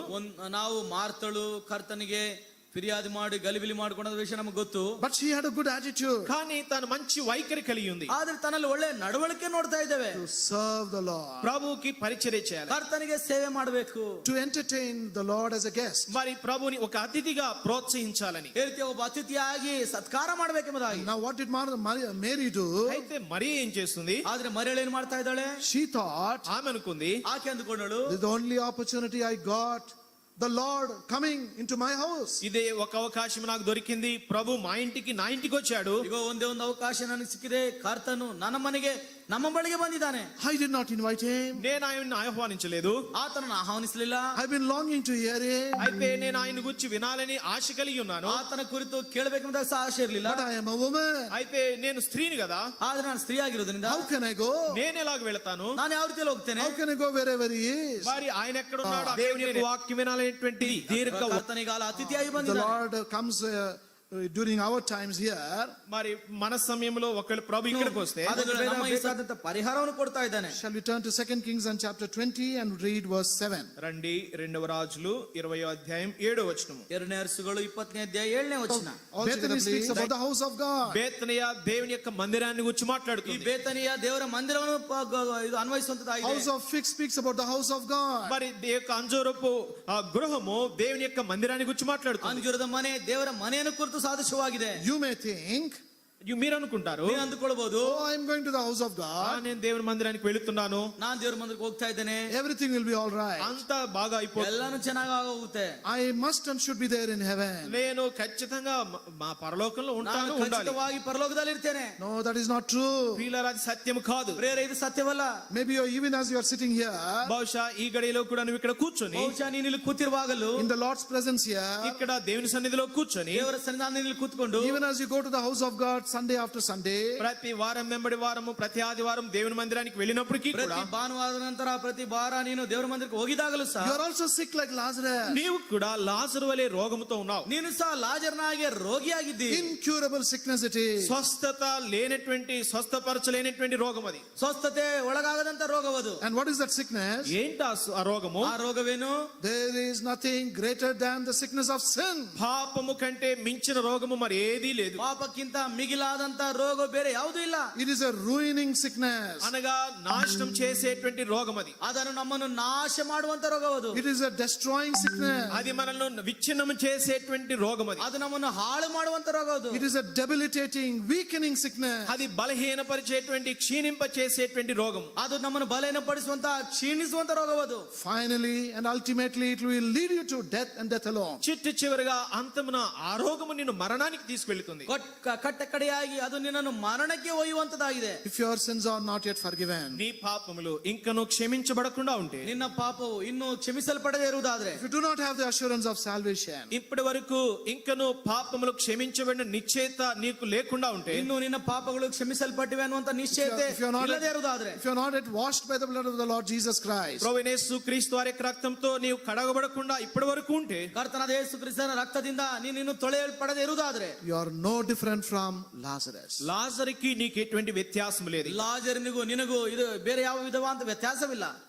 So he was not only a secluded man, తాను వేరుగా ఉన్నటువంటి వ్యక్తి మాత్రమే ತಾನು కాదు, ಬೇರೆ ಆದಂತ ವ್ಯಕ್ತಿಯಾಗಿ ಮಾತ್ರ ಇರಲಿಲ್ಲ, he was a sickly man. తాను రోగి అయినటువంటి వ్యక్తి. ತಾನು ರೋಗಿಯಾದಂತ ವ್ಯಕ್ತಿಯಾಗಿದ್ದ. Then thirdly, మూడవదిగా ಮೂರನೇದಾಗಿ we read in John's Gospel chapter 11, రండి యోహాను సువార్త 11వ అధ్యాయం ಬನ್ನಿರಿ ಯೋಹನ ಬರೆದ ಸುವಾರ್ತೆ 11ನೇ ಅಧ್ಯಾಯ verse 39. 39వ వచనం. 39ನೇ ವಚನದಲ್ಲಿ. John's Gospel chapter 11 and verse 39. Shall we all read together? యోహాను సువార్త 11వ అధ్యాయం 39వ వచనము మనందరం కలిసి చదువుకుంటాం. ಯೋಹನ ಬರೆದ ಸುವಾರ್ತೆ 11ನೇ ಅಧ್ಯಾಯ 39ನೇ ವಚನ ಎಲ್ಲರೂ ಸೇರಿ ಓದ್ಕೊಳ್ಳೋಣ. Jesus said, Yesu take away the stone. Martha, the sister of him, was dead, said unto him, Lord, because he stinketh, for he has been dead 4 days. The Lord said, roll the stone, ప్రభు చెప్పాడు, ఆ రాయిని దొర్లించండి. ఏ స్వామి ಹೇಳಿದ ಆ ಕಲ್ಲನ್ನು ತಗಿಸಿರಿ. because he wanted to raise Lazarus. ఎందుకంటే ప్రభు లాజరును లేపాలని కోరుతున్నాడు. ಸ್ವಾಮಿ ಲಾಜರ್ನ ಎಬ್ಬಿಸಬೇಕೆಂಬ ಕೋರ್ತಾ ಇದ್ದಾನೆ. Nobody knew that. Nobody knew that. ఎవరికి ఆ విషయం తెలియదు. ಯಾರಿಗೂ ಈ ವಿಷಯ ಗೊತ್ತಿಲ್ಲ. So when he asked them to roll the stone, ఎప్పుడైతే ప్రభు అడిగాడో రాయిని దొర్లించమని, ಯಾವಾಗ ಈ ಕಲ್ಲನ್ನು ತೆಗಿರಿ ಎಂಬುದಾಗಿ ಹೇಳಿದನು, now at once Martha is speaking. వెంటనే మార్త మాట్లాడుతుంది. ತಕ್ಷಣವೇ ಮಾರ್ತಳು ಮಾತನಾಡ್ತಾ And who ಇದ್ದಾಳೆ. is this Martha? ఎవరి మార్త? ಈ ಮಾರ್ತಳು ಯಾರು? His own sister. ఆ లాజరుకి సొంత అక్క, ತನ್ನ ಲಾಜರಿಗೆ ಸ್ವಂತ ಅಕ್ಕ, ప్రియమైన అక్క గారు. ప్రియమైన అక్క గారు. ಪ್ರಿಯವಾದಂತ ಅಕ್ಕ ಅಲ್ಲ. What is he saying? ఆమె ఏం చెప్తుంది? ಏನೆಂಬುದಾಗಿ ಹೇಳ್ತಾ ಇದ್ದಾಳೆ? What is she telling about dead Lazarus? లాజరు గురించి మార్త ఏం చెప్తుంది? ಲಾಜರ್ನ ಕುರಿತು ಮಾರ್ತಳು ಏನ್ ಹೇಳ್ತಾ ಇದ್ದಾಳೆ? By this time he is stinking. ప్రభా ఇప్పటికి వాడు వాసన కొట్టును. ಈಗ ಸ್ವಾಮಿ ನಾಥ ಹೊಡಿತಾ ಇದೆ. Secluded Lazarus, మరి వేరుగా ఉన్నటువంటి లాజరు, ಬೇರೆಯಾಗಿದ್ದಂತ ಲಾಜರ್ನು, sickly and dead Lazarus, రోగి అయినట్టి రోగముతో మరణించిన లాజరు, ರೋಗಿಯಾಗಿದ್ದು ಸತ್ತೋದಂತ ಲಾಜರ್ನು, now thirdly is a stinking Lazarus. ఇప్పుడు కుళ్ళి కంపు కొడుతున్న లాజరు. ಈಗ ನೋಡೋದಾದ್ರೆ ಕೊಳತು ನಾಥ ಹೊಡಿತಾ ಇರುವಂತ That ಲಾಜರ್ನು. is what death will bring. ప్రియ సహోదరి సహోదరుడ, మరణము అదే తీసుకొస్తుంది. ಬೇರೆ ಮರಣವು ನಮಗೆ ಇದನ್ನೇ ತರುವಂತದಾಗಿದೆ. That's why we read in Isaiah chapter 1 and verse 6. యెషయా గ్రంథము 1వ అధ్యాయం 6వ వచనంలో మనం చదువుతాం. ಯೆಶಾಯನ ಗ್ರಂಥ 1ನೇ ಅಧ್ಯಾಯ 6ನೇ ವಚನ ನಾವು There ಓದ್ತೇವೆ. the word of God speaks the condition of a sinner. పాపి యొక్క పరిస్థితిని అక్కడ దేవుని వాక్యం వివరిస్తుంది. ಪಾಪಿಯ ಪರಿಸ್ಥಿತಿಯನ್ನು ದೇವರ ವಾಕ್ಯ ವಿವರಿಸ್ತಾ ಇದೆ. From the head to foot we are full of wounds and bruises. అరకాలు మొదలుకొని తల వరకు ఎక్కడ చూచినా గాయములు, దెబ్బలు, పచ్చి పుండ్లు. ಈ ರೀತಿಯಾಗಿ ನೋಡೋದಾದ್ರೆ ತಲೆಯಿಂದ ಅಂಗಾಲಿನವರೆಗೂ ನಡುನೆತ್ತೆ ತನಕ ಪೆಟ್ಟು ಬಾಸುಂಡೆ ಮಾಯದ ಗಾಯಗಳೇ. We can understand గాయములు దెబ్బలు. గాయములు, దెబ్బలు అంటే మీకు తెలుసు, అర్థం ಗಾಯಗಳು చేసుకుంటారు ಪೆಟ್ಟುಗಳು కొంత. ಅಂದ್ರೆ ನಿಮಗೆ ಗೊತ್ತಾಗುತ್ತದೆ. But what about this beautifying soul? కానీ పచ్చి పుండ్లు ఏంటి? ಈ ರೀತಿಯಾಗಿ ಹಸಿ ಹುಣ್ಣಂದ್ರೆ ಏನು? They emanate a very bad smell. అది దుర్గంధమును వెదజల్లుతాయి, దుర్వాసన వెదజల్లుతాయి. ವಾಸನೆ ಬರುವಂತದಾಗಿರ್ತದೆ. We find that on some lepers. మరి కొందరు కుష్ఠ రోగులు ఉంటారు, వారి దగ్గర మనం చూడవచ్చు. ಆ ಕೆಲವರು ಕುಷ್ಠರೋಗಿ ಇರ್ತಾರೆ, ಅವ್ರ ಬಳಿ ನಾವು ನೋಡಬಹುದು. They have these wounds of leprosy. ఆ యొక్క కుష్ఠ గాయములు వారు కలిగి ఉంటారు. ಕುಷ್ಠದ ಗಾಯಗಳವರುಳ್ಳರಾಗಿರ್ತಾರೆ. And if you go near them, వారికి సమీపంగా నువ్వు వెళితే ಒಂದು ವೇಳೆ ಅವರ ಸಮೀಪವಾಗಿ ನೀನು they ಹೋಗುದಾದ್ರೆ are not only incurable, మరి అది స్వస్థత దొరకనటువంటివే కావవి. ಅದು ಸ್ವಸ್ಥವಾಗದೇ ಇರುವಂತಗಳಲ್ಲ. but not now during the Old Testament times, మరి ఇప్పుడైతే కాదు, పాత నిబంధన కాలంలో ಈಗಲ ಹಳೆ ಒಡಂಬಡಿಕೆ ಕಾಲದಲ್ಲಿ but they also emanate a very bad smell. ఎంతో దుర్గంధాన్ని పుట్టిస్తాయి అవి. ಎಷ್ಟೋ ದುರ್ಗಂಧವನ್ನು ಅದು ಹುಟ್ಟಿಸುವಂತದಾಗಿದೆ. That is the condition of a sinner. పాపి యొక్క వాస్తవమైన పరిస్థితి అది. ಪಾಪಿಯ ನಿಜ ಸ್ಥಿತಿ ಇದೇ ಆಗಿದೆ. If your sins are not yet forgiven, నీ పాపములు ఇంకను క్షమించబడకుండా ఉంటే, ನಿನ್ನ ಪಾಪಗಳು ಇನ್ನೂ ಕ್ಷಮಿಸಲ್ಪಡದೇ ಇರುವುದಾದ್ರೆ, you may be a very handsome person. బహుశా నువ్వెంతో సౌందర్యము, అందం కలిగిన వ్యక్తివేమో. ಬಹುಶಃ ನೀನೆಷ್ಟು ಅಂದ ಚಂದವುಳ್ಳಂತ ವ್ಯಕ್ತಿ You may ಆಗಿರಬಹುದು. be a very good looking girl. బహుశా చూడటానికి చక్కనైన మరి అమ్మాయిగా కనబడొచ్చు. ನೋಡ್ಲಿಕ್ಕೆ ಚಂದವಾಗಿರುವಂತ ಹುಡುಗಿ ಆಗಿರಬಹುದು. But spiritually, you are with these wounds and bruises. అయితే ఆత్మీయంగా నీ యొక్క దెబ్బలు, గాయములు, పచ్చి పుండ్లు, దుర్వాసనతో ఉన్నాయి. ಆತ್ಮಿಕವಾಗಿ ನೀನು ಗಾಯಗಳು, ಪೆಟ್ಟುಗಳು, ಹಸಿ ಹುಣ್ಣಿನಿಂದ ಇದ್ದೀಯಾ. More than that, you you are with this putrefying soul. మరి దానికంటే అధికముగా దుర్గంధమునిచ్చేటువంటి పచ్చి పుండ్లు, ದುರ್ವಾಸನೆಯಿಂದ ಕೂಡಿದಂತ ಹಸಿ ಹುಣ್ಣುಗಳು ನೋಡ್ತಾ ಇದ್ದೇವೆ. That is the condition of Lazarus. లాజరు యొక్క పరిస్థితి కూడా అదే. ಲಾಜರ್ನ ಪರಿಸ್ಥಿತಿ ಇದೇ ಆಗಿತ್ತು. His sister is telling the Lord, మరి లాజరు యొక్క సొంత అక్కనే ప్రభుతో చెప్తుంది, ಲಾಜರ್ನ ಸ್ವಂತ ಅಕ್ಕ ಕರ್ತನಿಗೆ ಹೇಳ್ತಾ ಇದ್ದಾಳೆ, Prabhuva, he is stinking. ప్రభువా ఇప్పటికి వాసన కొట్టును. ಸ್ವಾಮಿ ಈಗಲೇ 4 ದಿನ ಆಯ್ತು ನಾತ ಹೊಡಿತಾ ಇದೆ. Maybe they all had to remove their handkerchiefs and close their nose. బహుశా ప్రభువా మరి హ్యాండ్ కర్చీఫ్ తీసి మరి ముక్కు మూసుకోవాలేమో ప్రభువా. ಹ್ಯಾಂಡ್ ಕರ್ಚಿಫ್ ಅದು ಮೂಗು ಮುಚ್ಕೊಳ್ಬೇಕೇನೋ. That was the condition of Lazarus. లాజరు యొక్క పరిస్థితి అది. ಲಾಜರ್ನ ಒಂದು ಪರಿಸ್ಥಿತಿ ಇದಾಗಿತ್ತು. That is the third condition. అది మూడవ పరిస్థితి లాజరుನ పరిస్థితి. ಲಾಜರ್ನ ಮೂರನೇ ಪರಿಸ್ಥಿತಿ. Then fourthly, నాలుగోదిగా ನಾಲ್ಕನೇದಾಗಿ he was a source of sorrow in that house. ఆ యొక్క ఇంటిలో దుఃఖానికి మూలం ఈయనే. ಆ ಮನೆಯಲ್ಲಿ ದುಃಖಕ್ಕೆ ಈತನೇ ಕಾರಣನಾದನು. It is a house of figs, అది అంజూరపు ఇల్లు, అది ಅದು ಅಂಜೂರದ ಮನೆ, ಅದು house of healing, స్వస్థత ఇల్లు, అది ಸ್ವಸ್ಥತೆಯ ಮನೆ, ಅದು house of hospitality, ఆతిథ్యం ఇచ్చేటువంటి ఇల్లు, ಆತಿಥ್ಯವನ್ನು ಕೊಡುವಂತ ಮನೆ, ಅದು house which gave regard and respect for the Lord Jesus and his word. మరి ప్రభువైన యేసు క్రీస్తు వారికి ఆయన వాక్యానికి ఎంతో ఘనతను మర్యాదనిచ్చినటువంటి గృహం అది. ಯೇಸು ಕ್ರಿಸ್ತನಿಗೆ ತನ್ನ ವಾಕ್ಯಕ್ಕೆ ಸೇವೆಗೆ ಎಷ್ಟೋ ಘನತೆಯನ್ನು ಕೊಟ್ಟಂತ ಮನೆ ಅದು. But because of the sickness of Lazarus, అయితే లాజరు తనకొచ్చిన రోగం యొక్క కారణాన్ని బట్టి, ಲಾಜರ್ನ ತನ್ನಲ್ಲಿರುವಂತ ಈ ರೋಗದ ಕಾರಣದಿಂದ, because that sickness led him to death, ఆ యొక్క రోగమే మరణానికి తీసుకెళ్ళింది. ಆ ರೋಗವೇ ಈಗ ಮರಣಕ್ಕೆ ಹೋಯಿತು. house is sorrowing and weeping. ఇప్పుడు ఆ యొక్క ఇంట్లో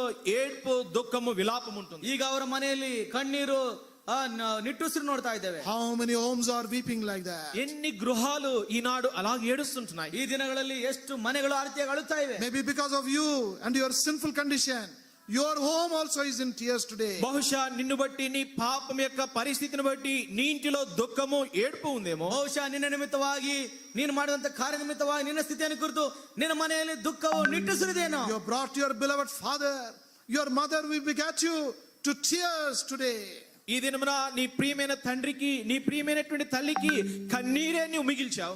ಈ ರೀತಿಯ ನಿನ್ನ ಪ್ರಿಯ ತಂದೆಗೆ, ನಿನ್ನ ಪ್ರಿಯ ತಾಯಿಗೆ ಕಣ್ಣೀರನ್ನೇ ಉಳಿಸಿಕೊಟ್ಟಿದ್ದೀಯಾ. They are weeping because of you. నిన్ను బట్టే వారు ఏడుస్తున్నారు, విలపిస్తున్నారు. ನಿನ್ನ ನಿಮಿತ್ತವಾಗಿ ಅವರು ಅಳ್ತಾ ಇದ್ದಾರೆ. They are not able to sleep because of you and your sinful condition. నిన్ను బట్టి, నీ పాప స్థితిని బట్టి వారు కనీసం నిద్ర కూడా పోవటం లేదు. ನಿನ್ನನ್ನು ಕುರಿತು, ನಿನ್ನ ಪಾಪದ ಸ್ಥಿತಿಯನ್ನು ಕುರಿತು ಕನಿಷ್ಠ ಅವರಿಗೆ ನಿದ್ದೆ ಸಾಧ್ಯತಾ ಇಲ್ಲ. Oh dear young man, how long you want to continue in this condition? ఓ ప్రియమైన యవనస్తుడా, ఎంత కాలము ఈ దుస్థితిలో కొనసాగుతావు? ಓ ಪ್ರಿಯ ಯೌವನಸ್ಥನೇ, ಇಂಥ ದುಸ್ಥಿತಿಯಲ್ಲಿ ಇನ್ನು ಎಷ್ಟು ದಿನ ಕಳೆಯುತ್ತೀಯ? Dear young sister, how long you want to be a source of sorrow in your family? ప్రియమైన యవన సహోదరి, ఎంత కాలము ఇంకా నీ ఇంటి వారికి దుఃఖానికి కారకురాలుగా ಓ ఉంటావు? ಪ್ರಿಯ ಸಹೋದರಿ, ನಿನ್ನ ಕುಟುಂಬದಲ್ಲಿ ಇನ್ನು ಎಷ್ಟು ವರ್ಷ ಈ ರೀತಿಯಾಗಿ ದುಃಖಕ್ಕೆ ಕಾರಣವಾಗುತ್ತಾ ಇರ್ತೀಯ? When will you come to realization? ఎప్పుడు గ్రహింపులోనికి నువ్వు వస్తావు? ಯಾವಾಗ ನೀನು ನಿಜವಾದಂತ ಗ್ರಹಿಕೆಗೆ ಬರುತ್ತೀಯ? When will you know your condition? ఎప్పుడు నీ స్థితిని ఎరుగుతావు నువ్వు? ಯಾವಾಗ ನಿನ್ನ ಸ್ಥಿತಿಯನ್ನು ನೀನು ತಿಳಿದುಕೊಳ್ಳುತ್ತಿ? Oh, may the Lord open your eyes, open your heart this evening. ఈ సాయంత్రకాల సమయంలో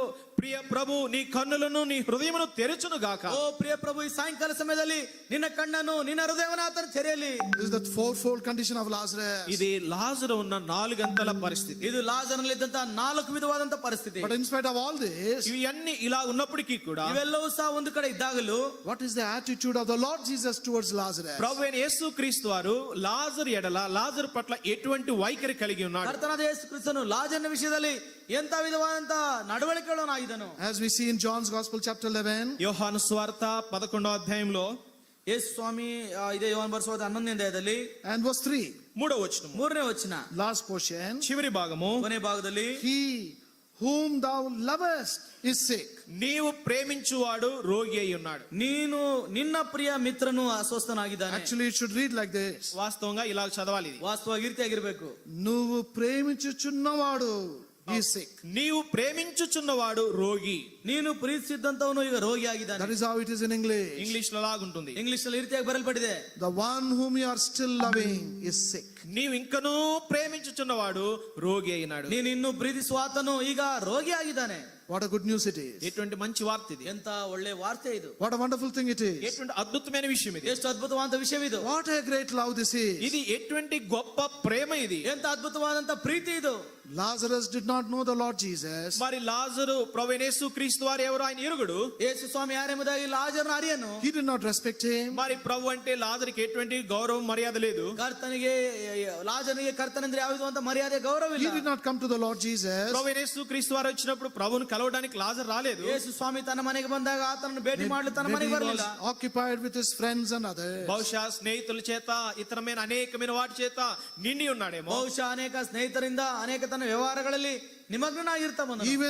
Even though he had not done anything to the Lord Jesus. కనీసం ఎప్పుడు ఏమి కూడా ప్రభు యేసు క్రీస్తు వారి కొరకు లాజరు చేసిన వాడు కాదు. ಕನಿಷ್ಠ ಯೇಸು ಕ್ರಿಸ್ತನಿಗೋಸ್ಕರ ಯಾವುದಾದ್ರೂ ಒಂದು ಕಾರ್ಯ ಸಹ ಮಾಡಿದಂತವನಲ್ಲ. Yet అయినను the Lord Jesus, ప్రభు లాజరును ప్రేమిస్తున్నాడు. ಆದಾಗ್ಯೂ ಸಹ ಯೇಸು ಸ್ವಾಮಿ ಲಾಜರನ್ನು ಪ್ರೀತಿಸಿದನು. this is the love of God. ఇదే దేవుని యొక్క ప్రేమ. ಇದೇ ದೇವರ ಪ್ರೀತಿ. See the book of Romans in chapter 5. చూడండి రోమీయులకు రాసిన పత్రిక 5వ అధ్యాయం. ರೋಮಾಪುರದವರಿಗೆ 5ನೇ ಅಧ್ಯಾಯ. Here Apostle Paul writes about the love of God. అపోస్తలుడైనటువంటి పౌలు దేవుని యొక్క ప్రేమను గురించి రాస్తుంటున్నాడు. ಅಪೊಸ್ತಲ ಪೌಲನು ದೇವರ ಪ್ರೀತಿಯನ್ನು ಕುರಿತು ಬರೀತಾ ಇದ್ದಾನೆ.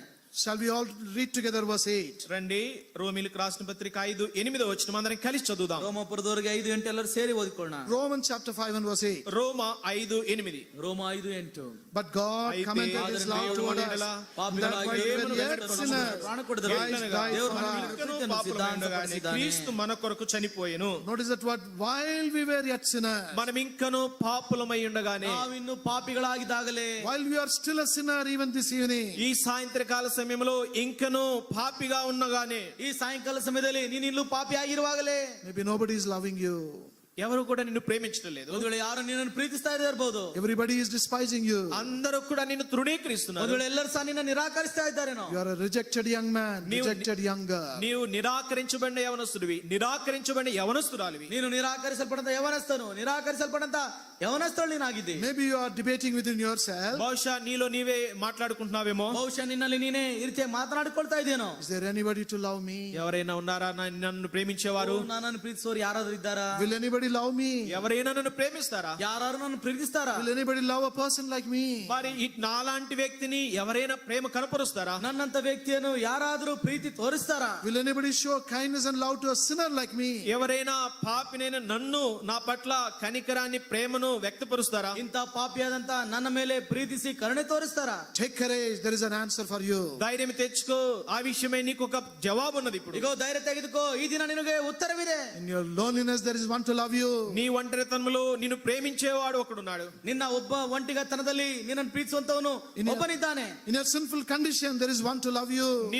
నీవు పాపపు స్థితిలో ఉండగా నిన్ను ప్రేమించేటువంటి ఒక వ్యక్తి. ನೀನು ಪಾಪದ ಸ್ಥಿತಿಯಲ್ಲಿದ್ದಾಗಲೂ ನಿನ್ನನ್ನು ಪ್ರೀತಿಸುವಂತ ವ್ಯಕ್ತಿ ಒಬ್ಬನಿದ್ದಾನೆ. In your brokenness, in your discouragement there is one who is there to love you. నిన్ను మరి నీవు పగిలిపోయినటువంటి స్థితిలో, నిరాశలో నీవు ఉన్నావైతే నిన్ను ప్రేమించే ఒక వ్యక్తి ఉన్నాడు. ನೀನು ಮುರಿದಂತ ಮನ ಮುರಿದಂತ ಕುಗ್ಗಿದಂತ ಸ್ಥಿತಿಯಲ್ಲಿರುವಾಗ ನಿನ್ನನ್ನು ಪ್ರೀತಿಸುವಂತ ಒಬ್ಬನು ಯೇಸು ಸ್ವಾಮಿ ಇದ್ದಾನೆ. He is a God of love. ఆయనే ప్రేమ కలిగిన దేవుడు. ಆತನೇ ಪ್ರೀತಿಯುಳ್ಳ He ದೇವರು. loves you even tonight. ఆయన ఈ రాత్రి కూడా నిన్ను ప్రేమిస్తున్నాడు. ಆತ ಈ ರಾತ್ರಿ ಸಹ ನಿನ್ನನ್ನು ಪ್ರೀತಿಸ್ತಾ ಇದ್ದಾನೆ. Lord loved Lazarus. లాజరును Yesu ప్రేమించెను. ಲಾಜರನನ್ನು Yesu ಪ್ರೀತಿಸಿದನು. Again in same chapter 11. రండి 11వ అధ్యాయము. ಅದೇ 11ನೇ ಅಧ್ಯಾಯಕ್ಕೆ ಬನ್ರಿ.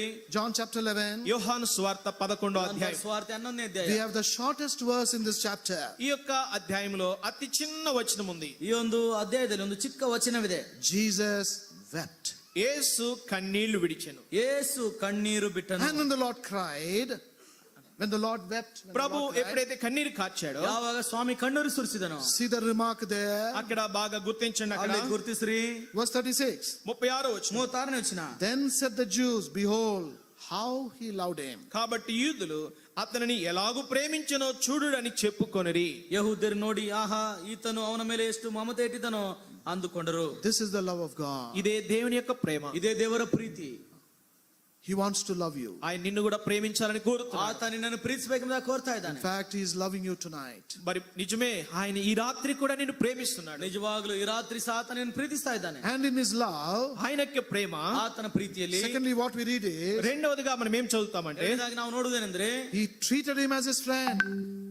He treated Lazarus as his friend. మరి లాజరును ప్రభు తన స్నేహితుడిగా భావించాడు. ಲಾಜರನನ್ನು ತನ್ನ ಸ್ನೇಹಿತನಾಗಿಯೇ ಸ್ವಾಮಿ ಭಾವಿಸಿದನು. See chapter 11 and verse 11. రండి యోహాను సువార్త 11వ అధ్యాయం 11వ వచనము. ಯೋಹಾನ ಬರೆದ ಸುವಾರ್ತೆ 11ನೇ ಅಧ್ಯಾಯ 11ನೇ ವಚನ. All together, ಎಲ್ಲರೂ ಸೇರಿ అందరం కలిసి these things, ఆయన said ఈ he, మాటలు చెప్పిన తర్వాత he said మన unto them, స్నేహితుడైన లాజరు నిద్రించుచున్నాడు, అతని మేలుకొలుపు వెళ్ళుచున్నాడని వారితో చెప్పగా, our friend is sleeping. అంటున్నాడు ప్రభు, మన స్నేహితుడు నిద్రించుచున్నాడు. ನಮ್ಮ ಮಿತ್ರನಾದ ಲಾಜರ್ನು My friend is sleeping. నా స్నేహితుడు నిద్రిస్తున్నాడు. ನನ್ನ ಸ್ನೇಹಿತನು ಮಲಗಿದ್ದಾನೆ. My friend is your friend. నా స్నేహితుడే మీ స్నేహితుడు కూడా ನನ್ನ అంటున్నాడు. ಸ್ನೇಹಿತನೇ ನಿಮ್ಮ ಸ್ನೇಹಿತನು. So he says, our friend is sleeping. కనుకనే ప్రభు కలిపి మన స్నేహితుడు అని చెప్తున్నాడు. ಆ ಕಾರಣದಿಂದಲೇ ನಮ್ಮನ್ನು ಸೇರಿ ನಮ್ಮ ಸ್ನೇಹಿತನೆಂಬ ಹೇಳ್ತಾ ಇದ್ದಾನೆ. Who will call a person like that as a friend? ఎవరు ఒక వ్యక్తిని మరి స్నేహితుడని అలా పిలుస్తారు? ಅಂತ ವ್ಯಕ್ತಿಯನ್ನು ಯಾರು ಸ್ನೇಹಿತನೆಂಬುದಾಗಿ ಹೇಳ್ತಾರೆ. And as we've been seeing in our Bible study, Bible study సమయంలో పాడుతూ వచ్చినాము, ಬೈಬಲ್ ಸ್ಟಡೀಸ್ ಅಂದ್ರೆ ಆಡ್ತಾ ಬಂದೆವು. we were in enmity with God. దేవునితోటి శత్రుత్వం కలిగి ఉంటే ನಾವು మనం. ದೇವರೊಂದಿಗೆ ಶತ್ರುಗಳಾಗಿದ್ದೆವು.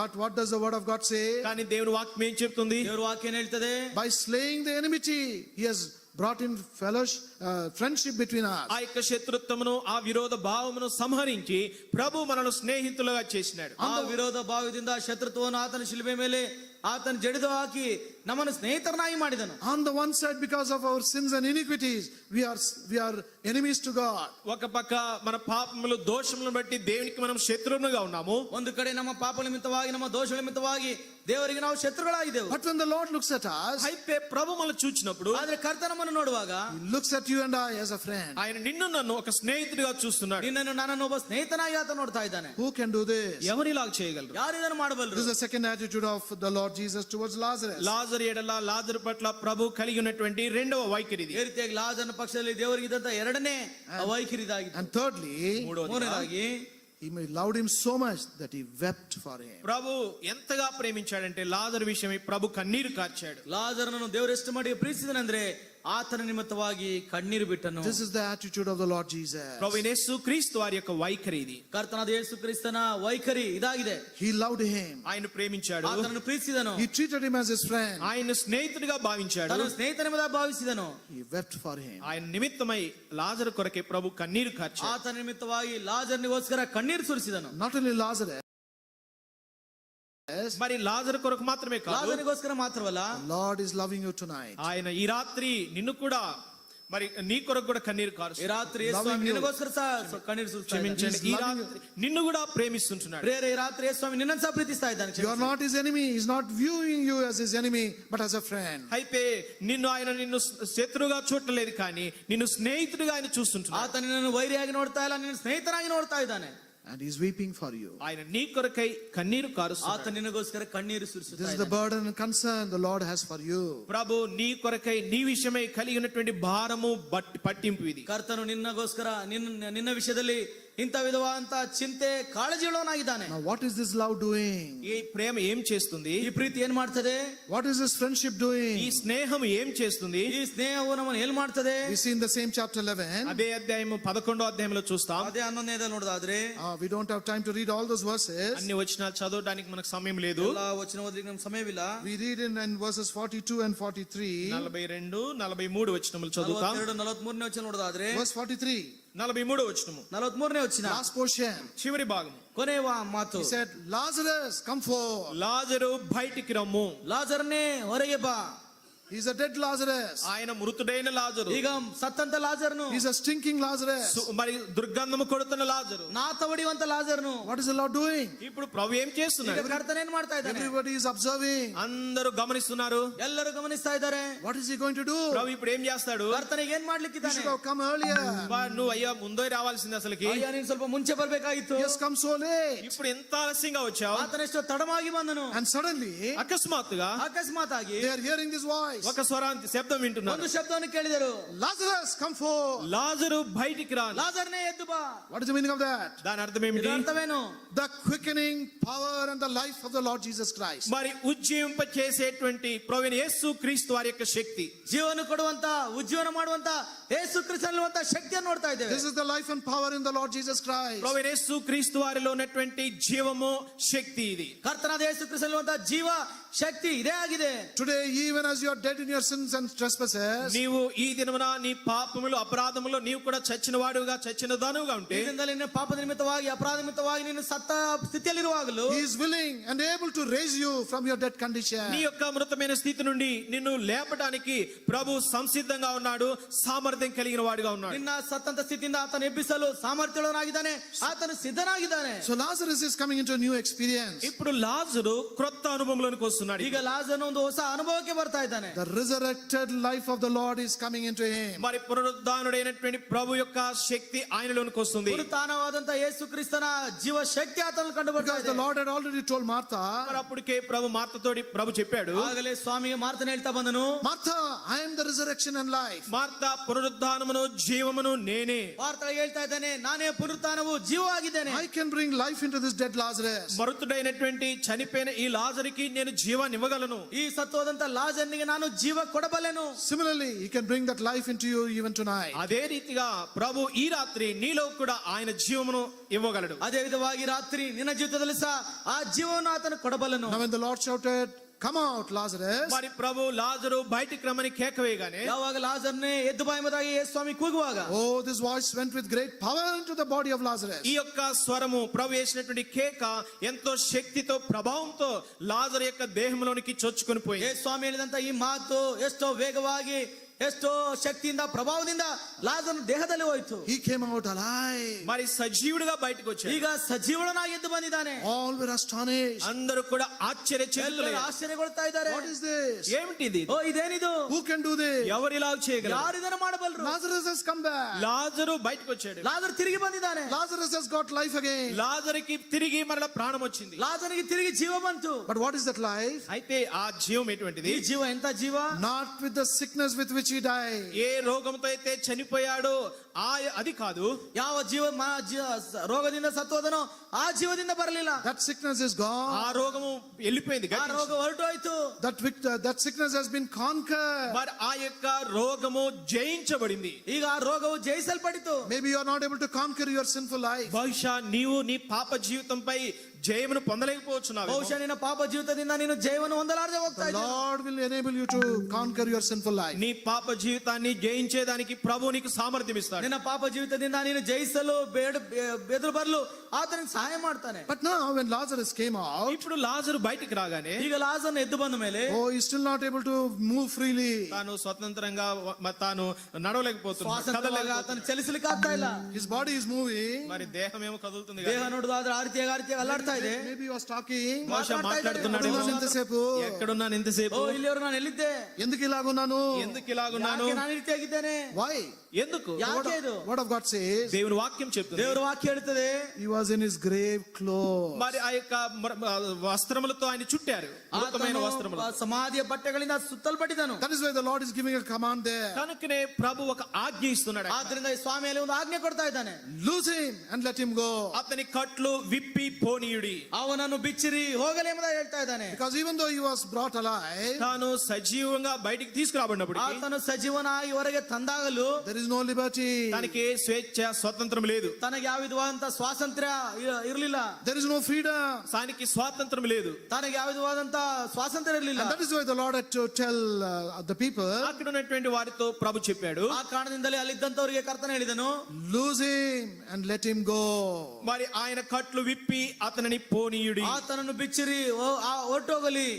So he got in him the resurrection life first of all. మొట్టమొదటిగా తనలోనికి పునరుద్ధాన జీవమును తాను పొందాడు. ಮೊದಲದಾಗಿ ತನ್ನಲ್ಲಿ ಪುನರುತ್ಥಾನ ಜೀವನ ಹೊಂದಿದನು. He has been quickened and brought into life again. తిరిగి తాను బ్రతికించబడ్డాడు. ತಿರುಗಿ ಆತನು ಬದುಕಿಸಲ್ಪಟ್ಟನು. Now secondly, రెండవదిగా ಎರಡನೇದಾಗಿ he is experiencing a liberated life. ఇప్పుడు స్వాతంత్రము మనగా మరి స్వేచ్ఛను పొందేటువంటి జీవిత అనుభవంలోనికి ಈಗ వచ్చినాడు. ಬಿಡುಗಡೆ ಹೊಂದಿದಂತ ಜೀವಿತವನ್ನು ಆತನು ಹೊಂದಿದನು. This is the liberation, the freedom and liberty the Lord Jesus alone can give you. ప్రభువైన యేసుక్రీస్తు వారు ఆయనొక్కడు మాత్రమే ఈ స్వేచ్ఛను స్వాతంత్రమును నీకు ఇవ్వగలడు. ಇಂಥ ಸ್ವೇಚ್ಛೆಯನ್ನು, ಬಿಡುಗಡೆಯನ್ನು, ಸ್ವಾತಂತ್ರ್ಯನು ಕೇವಲ ಕರ್ತನಾದ ಯೇಸು ಕ್ರಿಸ್ತನು ಮಾತ್ರನೇ ಕೊಡಬಲ್ಲನು. And thirdly, ಮೂರನೇದಾಗಿ the Lord told them, loose him, let him go. ప్రభు చెప్పాడు మూడవదిగా, అతని కట్లు విప్పి ఆయనను పోనీయుడి. ಈಗ ಯೇಸು ಸ್ವಾಮಿ ಹೇಳ್ತಾ ಇದ್ದಾನೆ, ಅವನನ್ನು ಬಿಚ್ಚಿರಿ ಹೋಗಲಿ. The Lord did not say loose him so that I will take him along with me. ప్రభు ఇలా చెప్పలేదు, ఆయన కట్లు విప్పండి, నేను ఆయన నాతో తీసుకువెళ్తానని. ಏ ಸ್ವಾಮಿ ಅವನ ಕಟ್ಟನ್ ಬಿಚ್ಚಿರಿ, ನಾನು ಅವನನ್ನು ತೆಗೆದುಕೊಂಡು ಹೋಗ್ತೇನೆ ನಾನು ಹೇಳಿಲ್ಲ. He gave him an option. అక్కడ ఒక ఆప్షన్ ఇచ్చాడు, ఎంచుకోవాలి. ಆತನಿಗೆ ಒಂದು ಆಯ್ಕೆಯನ್ನು ಕೊಟ್ಟನು. Lose him and let him go. ఆయన కట్లు విప్పి ఆయన పోనీయుడి. ಈಗ ಬಿಚ್ಚಿ ಅವನನ್ನು ಹೋಗಕೊಡ್ರಿ. Where is he going? ఇప్పుడు ఎక్కడికి ಈಗ వెళుతున్నాడు? ಎಲ್ಲಿ ಹೋಗ್ತಾ ಇದ್ದಾನೆ? Where is he found? ఎక్కడ కనబడుతున్నాడు? ಎಲ್ಲಿ ಕಂಡು ಬರ್ತಾ ಇದ್ದಾನೆ? Now Lazarus is also found in Bethany. ఇప్పుడు లాజరు కూడా బేతనీలో కనబడుతున్నాడు. ಈಗ ಲಾಜರನು ಸಹ ಬೇತಾನ್ಯದಲ್ಲಿ ಕಂಡು ಬರ್ತಾ ಇದ್ದಾನೆ. Not only Mary and Martha are there. Martha Maria వారిద్దరు మాత్రమే కాదు, ಕೇವಲ ಅಲ್ಲಿ ಮಾರ್ತಾಳು ಮರಿಯರು ಮಾತ್ರವಿಲ್ಲ, Even Lazarus is there. లాజరు కూడా ఉన్నాడు అక్కడ. ಅಲ್ಲಿ ಲಾಜರನು ಸಹ ಇದ್ದಾನೆ. That is what we read in chapter 12. 12వ అధ్యాయంలో ఆ విషయాన్ని మనం చదువుతాం. ಅದನ್ನೇ 12ನೇ ಅಧ್ಯಾಯದಲ್ಲಿ ನಾವು ನೋಡ್ತೇವೆ. And what is Lazarus doing? అక్కడ లాజరస్ ఏం చేస్తున్నాడు? ಇಲ್ಲಿ ಲಾಜರನ್ ಏನ್ ಮಾಡ್ತಾ ಇದ್ದಾನೆ? Now both Akkagaruలు, they are preparing the food again. అక్కగారులు ఇద్దరు కలిసి అక్కడ భోజనం సిద్ధపరుస్తున్నారు. ಅಲ್ಲಿ ಅಕ್ಕ ಸಹೋದರಿ ಇಬ್ಬರು ಊಟ ಸಿದ್ಧ ಮಾಡ್ತಾ They ಇದ್ದಾರೆ. are serving the food also. మరి ఆహారాన్ని వడ్డిస్తున్నారు కూడా. ಅಲ್ಲಿ ಊಟ ಬಡಿಸ್ತಾ ಇದ್ದಾರೆ. Now what is Lazarus doing? ఇప్పుడు లాజరస్ ఏం ಈಗ చేస్తున్నాడు? ಲಾಜರನ್ ಎಲ್ಲಿದ್ದಾನೆ? He is sitting at the table with the Lord Jesus. లాజరు ప్రభు యేసు క్రీస్తు వారితో కూడా కలిసి భోజనమునకు కూర్చున్నాడు బల్ల ಈಗ యొద్ద. ಲಾಜರನ್ ಸಹ ಯೇಸು ಸ್ವಾಮಿ ಸಂಗಡ ಕೂತರಲ್ಲಿ ಒಬ್ಬನಾಗಿ ಕಂಡು ಬರ್ತಾ ಇದ್ದಾನೆ. Coming into a life of fellowship with the Lord. ప్రభు యేసు క్రీస్తు వారితో సహవాసము ఆ అనుభవంలోనికి వచ్చాడు. ಕರ್ತನಾದ ಯೇಸು ಕ್ರಿಸ್ತನ ಸಹವಾಸದೊಳಗೆ ಆತನ ಅನುಭವದಲ್ಲಿ ಬರ್ತಾ ಇದ್ದಾನೆ. This is what will happen when the Lord quickens you, brings you into life. ప్రభు నిన్ను బ్రతికింపచేసి తిరిగి నిన్ను జీవంలోనికి తీసుకొని వచ్చినప్పుడు నీకు సంభవించేది ఇది. ಕರ್ತನು ನಿನ್ನನ್ನು ಬದುಕಿಸುವಂತೆ ಮಾಡಿ ತಿರುಗಿ ಜೀವದಲ್ಲಿ ತೆಗೆದು ತರುವಾಗ ನಿನಗೆ ಬರುವಂತ ಅನುಭವ ಇದೆ ಆಗಿದೆ. You not only enjoy freedom and spiritual liberty, నీవు ఆత్మ సంబంధమైన స్వేచ్ఛ స్వాతంత్ర్యమును అనుభవించడం మాత్రమే కాదు, ಆತ್ಮ ಸಂಬಂಧವಾದಂತ ಬಿಡುಗಡೆ ಸ್ವಾತಂತ್ರ್ಯ ನೀನು ಅನುಭವಿಸುವುದು ಮಾತ್ರವೇ ಅಲ್ಲ, you are brought into fellowship. నీవు సహవాసములోనికి ನೀನು తీసుకురాబడతావు. ಸಹವಾಸದಲ್ಲಿ ತೆಗೆದುಕೊಂಡು ಬರುತ್ತೆ. With whom? ఎవరితోటి? ಯಾರೊಂದಿಗೆ? With the Lord Jesus. ప్రభువైన యేసు క్రీస్తు వారితో. ಕರ್ತನಾದ ಯೇಸು ಕ್ರಿಸ್ತನೊಂದಿಗೆ. And where? ఎక్కడ? ಎಲ್ಲಿ? In Bethany. బేతనీయలో. ಬೇತಾನ್ಯದಲ್ಲಿ. House of figs. మరి అంజూరపుల ఇల్లు, ಅಂಜೂರದ ಮನೆಯಲ್ಲಿ. House of health. మరి ఆరోగ్యం ఇచ్చే ఇల్లు. ಆ ಸ್ವಸ್ಥ ಮಾಡುವಂತ ಮನೆಯಲ್ಲಿ. There is no more sickness in the life of Lazarus. లాజరు యొక్క జీవితంలో అతడిది ఏ మాత్రం కూడా రోగం అనేది ఇంకా కనబడలేదు. ಯಾವ ವಿಧವಾದಂತ ಕಾಯಿಲೆ ಲಾಜರ್ನಲ್ಲಿಲ್ಲ. This is the house of God. ఇదే దేవుని యొక్క ఇల్లు. ಇದೇ ದೇವರ ಮನೆ. That is where the Lord will bring you. అక్కడికే ప్రభు నిన్ను తీసుకొస్తుంటాడు. ಅಲ್ಲಿಗೆ ದೇವರು ನಿನ್ನನ್ನು ತೆಗೆದುಕೊಂಡು ಬರ್ತಾ ಇದ್ದಾನೆ. And then finally, చివరిగా ಕೊನೆಯದಾಗಿ what do we read about Lazarus? లాజరును గురించి ఏం చదువుతాం? ಲಾಜರನ ಕುರಿತು ಏನ್ ಮಾಡ್ತಾ ಇದ್ದೇವೆ? John's Gospel chapter 12. యోహాను సువార్త 12వ అధ్యాయం. ಯೋಹನ್ ಬರೆದ ಸುವಾರ್ತೆ 12ನೇ ಅಧ್ಯಾಯ. We read many people gathered and came to the house in Bethany. అనేకులు ఆ యొక్క బేతనీయ ఆ గృహానికి వచ్చారు. ಅನೇಕರು ಬೇತನಿಯ ಗೃಹದಲ್ಲಿ ಮನೆಗೆ ಬಂದರು. What for? దేని కొరకు వచ్చారు? ಯಾಕೆ ಬಂದರು? Verse 9 we read 9వ వచనంలో 9ನೇ ವಚನದಲ್ಲಿ that they might see Lazarus also. లాజరును కూడా చూడవచ్చిరి. ಲಾಜರನ್ನು ಸಹ ನೋಡಬೇಕೆಂಬುದಾಗಿ ಬಂದರು. What does it mean? ఏంటి దీని అర్థము? ಇದರ ಅರ್ಥವೇನು? They not only came to see the Lord Jesus, మరి ప్రభువైన యేసు క్రీస్తు వారిని మాత్రమే చూడడానికి రాలేదు, కానీ ಕರ್ತನಾದ ಯೇಸು ಕ್ರಿಸ್ತನನ್ನು ನೋಡಲು ಮಾತ್ರ ಅವರು ಬರಲಿಲ್ಲ.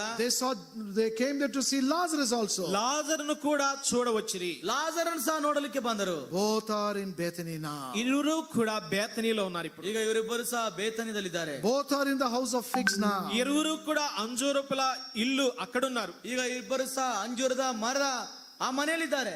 Lazarus with Jesus. లాజరు ప్రభుతో ఉన్నాడు. ಲಾಜರನು ಕರ್ತನೊಂದಿಗಿದ್ದಾನೆ. The Lord with Jesus, with Lazarus. ప్రభువు లాజరుతో ఉన్నాడు. ಕರ್ತನು ಸಹ This is ಲಾಜರನೊಂದಿಗಿದ್ದಾನೆ. what will happen in your life. నీ జీవితంలో కూడా ఇలా జరుగుతుంది. ನಿನ್ನ ಜೀವಿತದಲ್ಲಿ ಸಹ ಇದೇ ಸಂಭವಿಸುತ್ತದೆ. And then we see further in the same chapter. అదే అధ్యాయంలో తర్వాత ముందు భాగంలో మనం చూస్తాం. ಅದೇ ನಾವು ಮುಂದೆ ನೋಡುವಾಗ Verse 11 shall we all read together.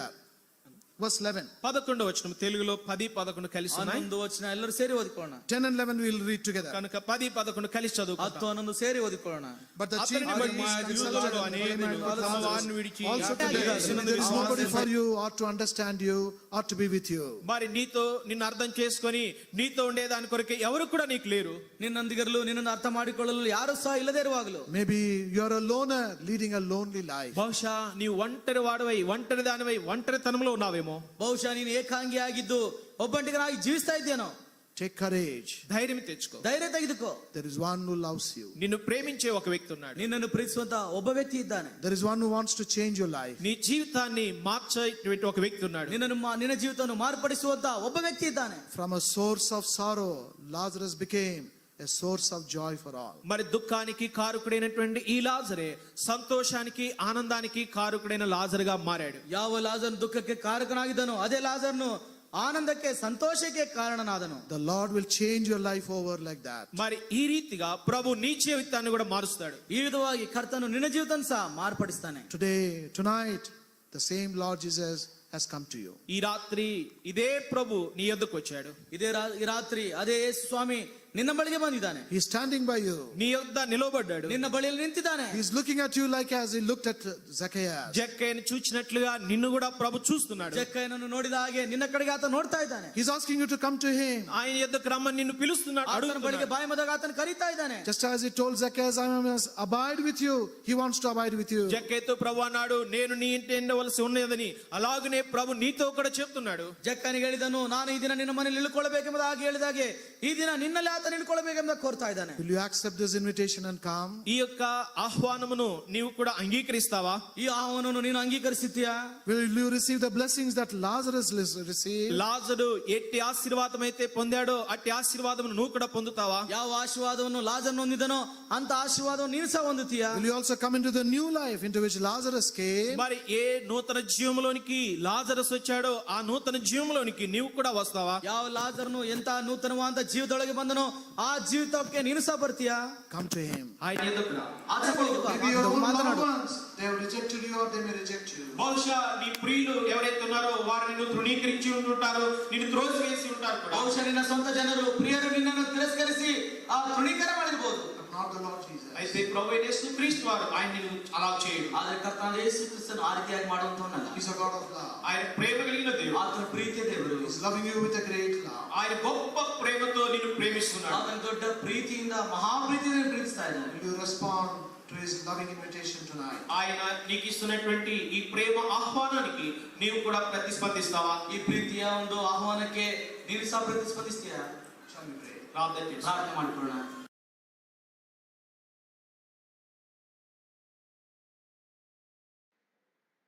ప్రార్థన చేసుకుంటాం.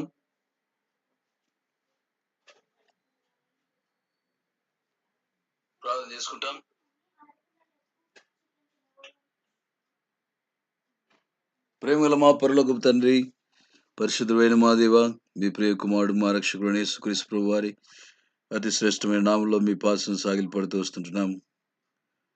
నీ యొక్క దివ్యమైన వాక్యం బట్టి నీకెంతో వందనాలు స్తోత్రాలు చెల్లించుకుంటూ వస్తుంటున్నాం. ఎవరు ఏ మూల నుంచి ప్రభు తండ్రి ఈ యొక్క వాక్యం విని ఉంటున్నారో వారందరిని బట్టి ప్రభు నీకు ఎంతో వందనాలు. వారు ఆకస్మికంగా ఈ వాక్యం వినలేదు. మీ యొక్క పరలోకపు ఏర్పాటును బట్టి ఈ వాక్యాన్ని ప్రభు మీరు వారికి వినిపింపజేసిన విధానం బట్టి నీకెంతో వందనాలు స్తోత్రాలు చెల్లించుకుంటూ వస్తుంటున్నాం. నమ్మకమైన తండ్రి దేవా, నిజంగా జక్కయ్యను చూచి ప్రేమించిన దేవుడు, జక్కయ్యను వెతికి రక్షించిన దేవుడు, నశించిపోతున్న పాపిని ప్రభువా వెతికి రక్షించుటకు మనిషి కుమారుడుగా మీరు లోకానికి వచ్చి జక్కయ్యను రక్షించినట్లుగా నమ్మకమైన తండ్రి అనేకులను రక్షించాలని కోరుచుంటున్నావు. ఎవరైతే నీ వాక్యం విన్నారో ఇంకా రక్షణ లేని వారు, నీకు హృదయం ఇవ్వని వారు ప్రభువా ఈ యొక్క రాత్రికాల సమయంలో తమ హృదయాన్ని మీకు ఇచ్చి నమ్మకమైన తండ్రి సిలువబడిన యేసుక్రీస్తు ప్రభు మీద విశ్వాసం ఉంచి ఆయన చిందించిన అమూల్యమైన నిర్దోషమైన రక్త ప్రోక్షణ కిందికి ప్రభా వారు రాగలుటకు, రక్షణ అనుభవంలోనికి ప్రభా వారు రాగలుటకు సహాయం చేయవలసిందిగా ప్రార్థన చేస్తూ వస్తుంటున్నాం. దేవ కృప చూపండి. తద్వారా మృతుల్లో నుండి ప్రభా జీవితుడైనటువంటి లాజరు పొందినటువంటి ఆశీర్వాదములను నమ్మకమైన తండ్రి వారు అనుభవించుటకు సహాయం చేయండి. కృప చూపవలసిందిగా ప్రార్థన చేస్తూ వస్తుంటున్నాం. నశించిపోయే ఆత్మలు నశించి నరకానికి వెళ్ళడం మీకు ఇష్టం లేదు కనుకనే ప్రభా మీ దివ్యమైన వాక్యాన్ని తీసుకుని వచ్చినాం. ప్రభా తండ్రి, నేడు ఇంటికి రక్షణ వచ్చి ఉన్నదని, ఇతరుడు అబ్రాహాము కుమారుడేని ప్రభా తండ్రి అనేకుల విషయంలో ఈ రాత్రి చెప్పబడగలటకు సహాయం చేయండి, కనికరించండి. ఎవరైతే తమ పాపములు ఒప్పుకొనుటకు తీర్మానించుకొని ప్రభా రక్షణ కొరకు తీర్మానించుకుని ఉంటున్నారో వారిని దీవించండి. నమ్మకమైన తండ్రి, మీరే వారిని రక్షించండి. వారి పాపములు ఒప్పుకొని చుంటుండగా మీరే వారిని క్షమించవలసిందిగా ప్రార్థన చేస్తూ వస్తుంటున్నాం. ఇటు ధన్యకరమైన ప్రభు ఆశీర్వాదంలోనికి బిడ్డలు రాగలటకు సహాయం చేయండి. మీతో సహవాసంలోనికి రాగలుగుటకు సహాయం చేయండి. మీ యందు ఆనందించుటకు సహాయం చేయండి. జ్ఞాపకం చేసుకోవాల్సిందిగా ప్రార్థన చేస్తూ ఇచ్చిన ప్రభా ఈ కూడికను బట్టి వందనాలు స్తోత్రాలు చెల్లించుకుంటూ ఈ వాక్యం దీవించమని ప్రభా ముందున్న పరిచయ కొరకు ప్రార్థన చేస్తుంటున్నాం. మీ సన్నిధి మాతో ఇవ్వండి. ఎవరైతే ప్రభా అనారోగ్యంతో బాధపడుతున్నారో వారిని ముట్టండి, స్వస్థపరచవలసిందిగా ప్రార్థన చేస్తుంటున్నాం. వినుచున్న వారు కూడా ఎవరైతే ఎక్కడైతే ప్రభా తండ్రి దేవా ఆయా అవసరతలు అక్కర్లు కలిగి ఉంటున్నారో మీరే వారి అవసరాలు తీర్చవలసిందిగా ప్రార్థన చేస్తుంటున్నాం.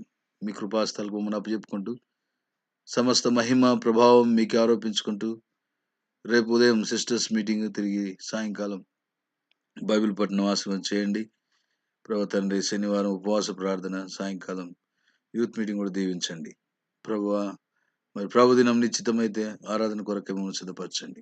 మమ్మల్ని మీకు అప్పగించుకుంటూ అనుగ్రహించిన ధనికరమైన సమయాన్ని బట్టి మేము స్తుతిస్తూ ఘనపరుస్తూ యేసుక్రీస్తు శ్రేష్టమైన నామం స్తుతించి ప్రార్థించి వేడుచున్నాము తండ్రి, ఆమేన్. మన తండ్రి దేవుని ప్రేమ, ప్రభు అయిన యేసుక్రీస్తు కృప, పరిశుద్ధాత్మిక అన్యోన్య సహవాసం ఆయన బిడ్డల వారందరికీ ఇప్పుడు ఎల్లప్పుడూ సదాకాలము తోడై ఉండునుగాక, ఆమేన్. దయచేసి గమనించండి ప్రకటనలు. రేపు ఉదయకాలం యథావిధిగా సహోదరుల ఉపవాస ప్రార్థన మరి ఉదయకాలం ఉంటుంది 10:30 గంటలకు, జ్ఞాపకం ఉంచుకోనండి. తర్వాత రేపు సాయంకాలం బైబిల్ పట్టణం 7 గంటలకు చేరొస్తాం. ప్రార్థన చేయండి ఈ కూడికల కొరకు. సాటర్డే యథావిధిగా సంఘ ఉపవాస ప్రార్థన మరి ఉదయకాలం 10:30 గంటలకు ఉంటుంది. నిర్లక్ష్యం చేయకుండా అందరూ పాలు పొందండి. తర్వాత శనివారం సాయంకాలం యూత్ మీటింగ్ యవనస్తుల కూడిక 6 గంటలకు ఉంటుంది. యవనస్తులు అందరూ కూడా దయచేసి పాల్గొన్నారు. ప్రభుదిన ఆరాధన 9:30 గంటలకే మిస్పాలోను ఎల్షదాయిలోను, జ్ఞాపకం ఉంచుకొని ఎల్షదాయిలో ఆరాధించడానికి వచ్చిన వారు కాబట్టి ఆలస్యం అవుతుంది కాబట్టి 9:30కే ప్రారంభిస్తున్నాం. జ్ఞాపకం ఉంచుకొని ప్రార్థన పూర్వకం పాలు పొందవలసిందిగా మనవి చేస్తుంటున్నాం. Praise the Lord. అందరికీ వందనాలు. Praise the lord.